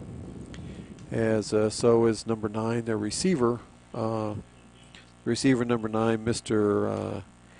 Anthony Bland, 6'3", 194 senior receiver, and he has some places to play next year as well. So, again, Stillwater offense has a lot of quality kids, 6'3", 6'4 kids. Quad's right. And they'll be playing again. Quad's right. There's a snap. There's a look. And Thad comes out here, and he's going to keep the ball across the 30 to the 35, and he's taken down at the 35, close to the 1st down. As there was nobody on this side, on the single side, we had everybody out to the right side, single man on this side. That was Ziegler, and they had single coverage, and so when Ziegler ran down the field, it opened up a lane for Thad Williams to gain about 9.5. He moved it back so it'd be further. It was too close, so he moved it back. Yeah, a yard. I'm fine with 2nd and a few inches. 2nd and 1, there's a look, there's the give. Day Moore picks up the 1st down, crosses the 35 to the 36. 1st and 10, Yellow Jackets. 4 minutes left in this game. Of course. 4 minutes left in the Yellow Jacket season. 4 minutes left for these seniors to be on the field. And they're still going hard. Wouldn't be so bad if we could put, another 6 points, 7 points up on the board. We'll probably go for 2. Thad looks. He's our senior leader, our quarterback, our senior number 8, Day Moore out there. Senior Gabe Johnson. So we have a lot of seniors out there. Lovinggood, the center, a senior. There's the snap. Thad rolls out. He throws it. Uh-oh. And Stillwater's going to get another chance at offense as once again we're bit by the turnover as interception. What you can't see at home, obviously, because this is a radio broadcast, is what they're doing is the guy looks open, but they just have a super athletic linebacker that's really more of a defensive back. He scoots out there, and he's about halfway in between our receiver and the quarterback, and he just jumps up and makes the play. Yeah. It's a really hard to see zone. Playing trips, and they're playing trips deep, playing trips underneath, and so when they play trips zone, they've got 6 guys out there, and it's hard to find the open zones as they're playing short and back, and we're kind of squeezed in the middle. And so, they're really cutting down the pass lanes. It is a brutal defense. It is hard to have the manpower to run it. 1st and 10, Stillwater, ball at the 38. But if you have the speed and the size, you can do it. There's a snap. There's a give. The runner gets out there, and he's tackled. And that's Angel Ackerman, number 23 on the stop, along with number 8, Day Moore. A couple seniors out there making sure they get all they can handle of football this year. And Jeff Roberson, he's out there back in there. Yeah, he's like, put me in, coach. Yeah, he says, let me play. I'm not going to play high school football again. Let me do it. 2nd down and 5 for Stillwater. Man in motion. There's a snap. There's a fake give. He wants to throw it, and he's hit. He throws. He's open. He finds an open receiver. Receiver's taken down on the 15-yard line. As he was hit as he threw, but he found an open guy as we were chasing him. He got free from one guy, and we had him over here, and as he about to get hit, driven out of bounds, he finds an open receiver. 2 minutes and 40 seconds, clock running. Under 2:30 right now. Oh, there's a flag down, and it's against Stillwater. What is it, a hold? So it is. It is. So It's just a 5-yarder? just a 5-yarder. I don't know. It might have been must spot. motion. I don't know. Must have been motion. Oh, they're saying it was motion. Okay. So Well, 5-yard penalty goes back, second down and 11. The clock now stopped at 2:34. You think they would have stopped the play You would have thought. instead of letting somebody take a hit? So there's going to start the clock now at 2:30. Okay. And it's not quite victory formation time. They need to run a few more plays. Second down. But we're and getting 11. close. Yeah. And are we going to just wrap it up now, or are we going to come back? We'll just wrap it up and, Okay. and move on. We'll wrap up the season. Yeah, right at the end. Right at the end of the game, we'll close it out for about 2 or 3 minutes. There's a snap. There's a give. The running back taken down up the middle.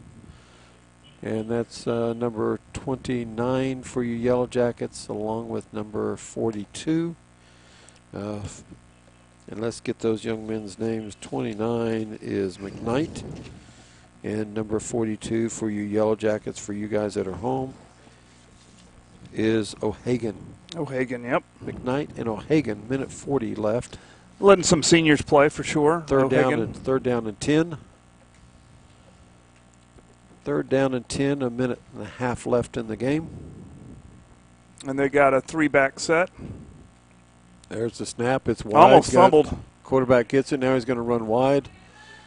And he's going to run down. And he's blocking the back and a hold, massive hold. And he's going to They're not going to call it. He's going to get run out of bounds at about the 8-yard line with a minute 19 left. He tried. It was a wide snap. He went to the right. He cut back against the grain, and when he cut back against the grain, he found the outside open. He got around the corner on the far side. As we lost containment on that play. The quarterback scrambled. And now Stillwater's going to go into the victory formation, and that's going to be your end. And so with the minute 19, they're going to take some snaps. They're going to get on the ground, and it's going to be a victory formation. So we can go ahead and talk about the season right now, as they're just going to go through the motion and snap the ball and putting a knee down. Yellow Jackets finished the year 8-4. They come into this game with a 5-game winning streak and matched up again against Stillwater, which they had earlier in the year. They were down 74-14. And once again, just like the earlier game, it was penalties and turnovers that bit the Yellow Jackets tonight and caused the game to get out of hand pretty fast. I mean, we scored the first points, drove the ball down, and played tough all night, just let too many big plays occur. It's, we knew this was going to be a tough battle. It's a little bit of a David and Goliath kind of thing. We had a shot. We had a chance. We had the game plan. But when you're in that situation, things have to go our way, and they just didn't. Well, you're playing an 11-0 team. You're playing a good quality kids. They're good quality kids all the way across the field. And you know what? At this point in time, we want Stillwater to have the best game of the year next week, and we want the East Side to bring home the championship trophy. So as much as Stillwater beat us down twice this year, we're going to be rooting for them next week as they go against the East, and we want the West to be the best. Well, have your own opinion on that. It's probably going to be Hammer Time next week. Not next week, but MC? Yeah, it's going to be MC Hammer Time in 2 weeks. All right. Unfortunately, they call Bixby the best, not 6A2, just best in Oklahoma. Well, everybody's going to get to see. As stacked as Stillwater is, they're nuts. They're crazy with that. But, if you're a parent of these boys or you know these boys, man, they gave their heart. They gave it all, put it all in the field. They had an incredible season.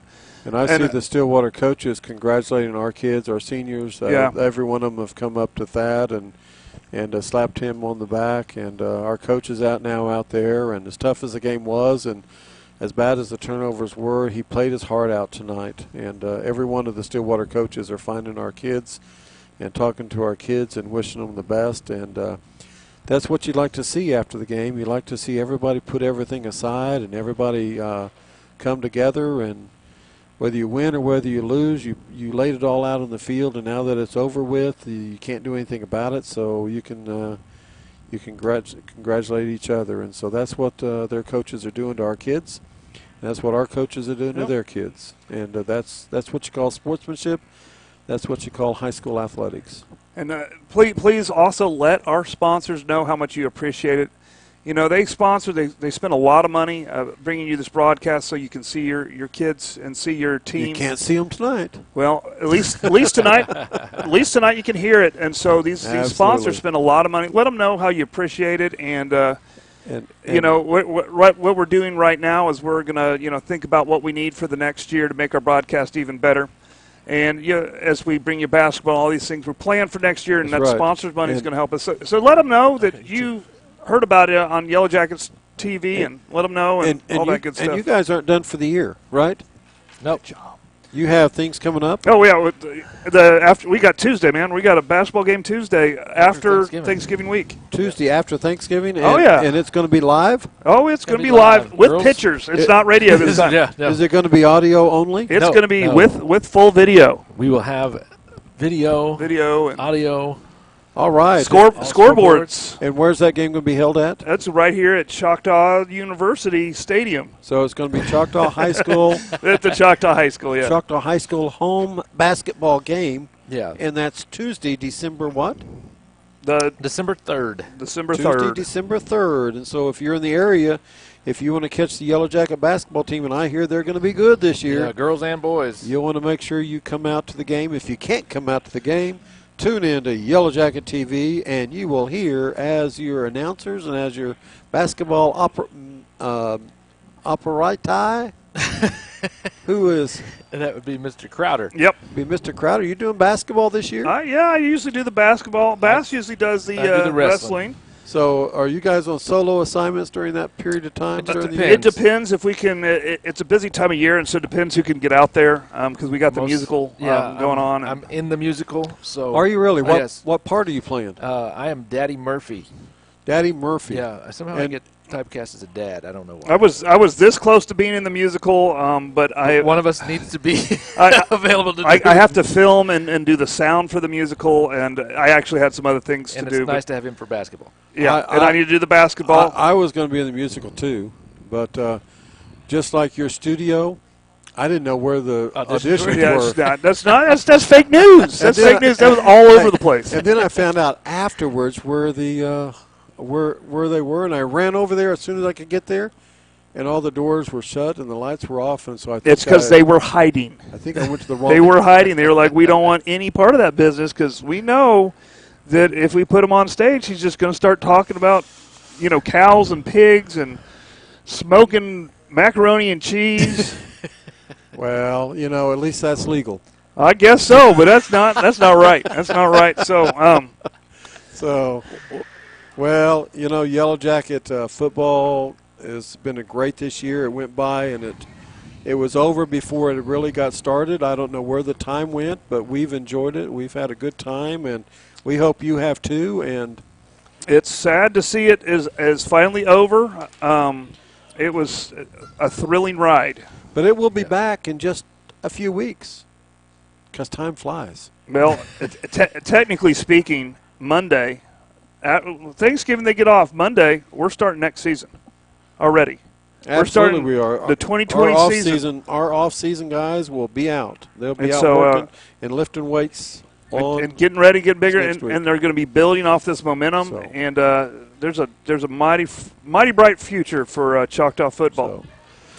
All right, I hate to say it, but it's time to say goodbye for a year. So we hope you guys are safe. Have a happy Thanksgiving and enjoy this holiday period. And come Tuesday, you can tune back into Yellow Jacket TV, and it'll be basketball season. Oh yeah. So until then, you guys take care. Keep it classy.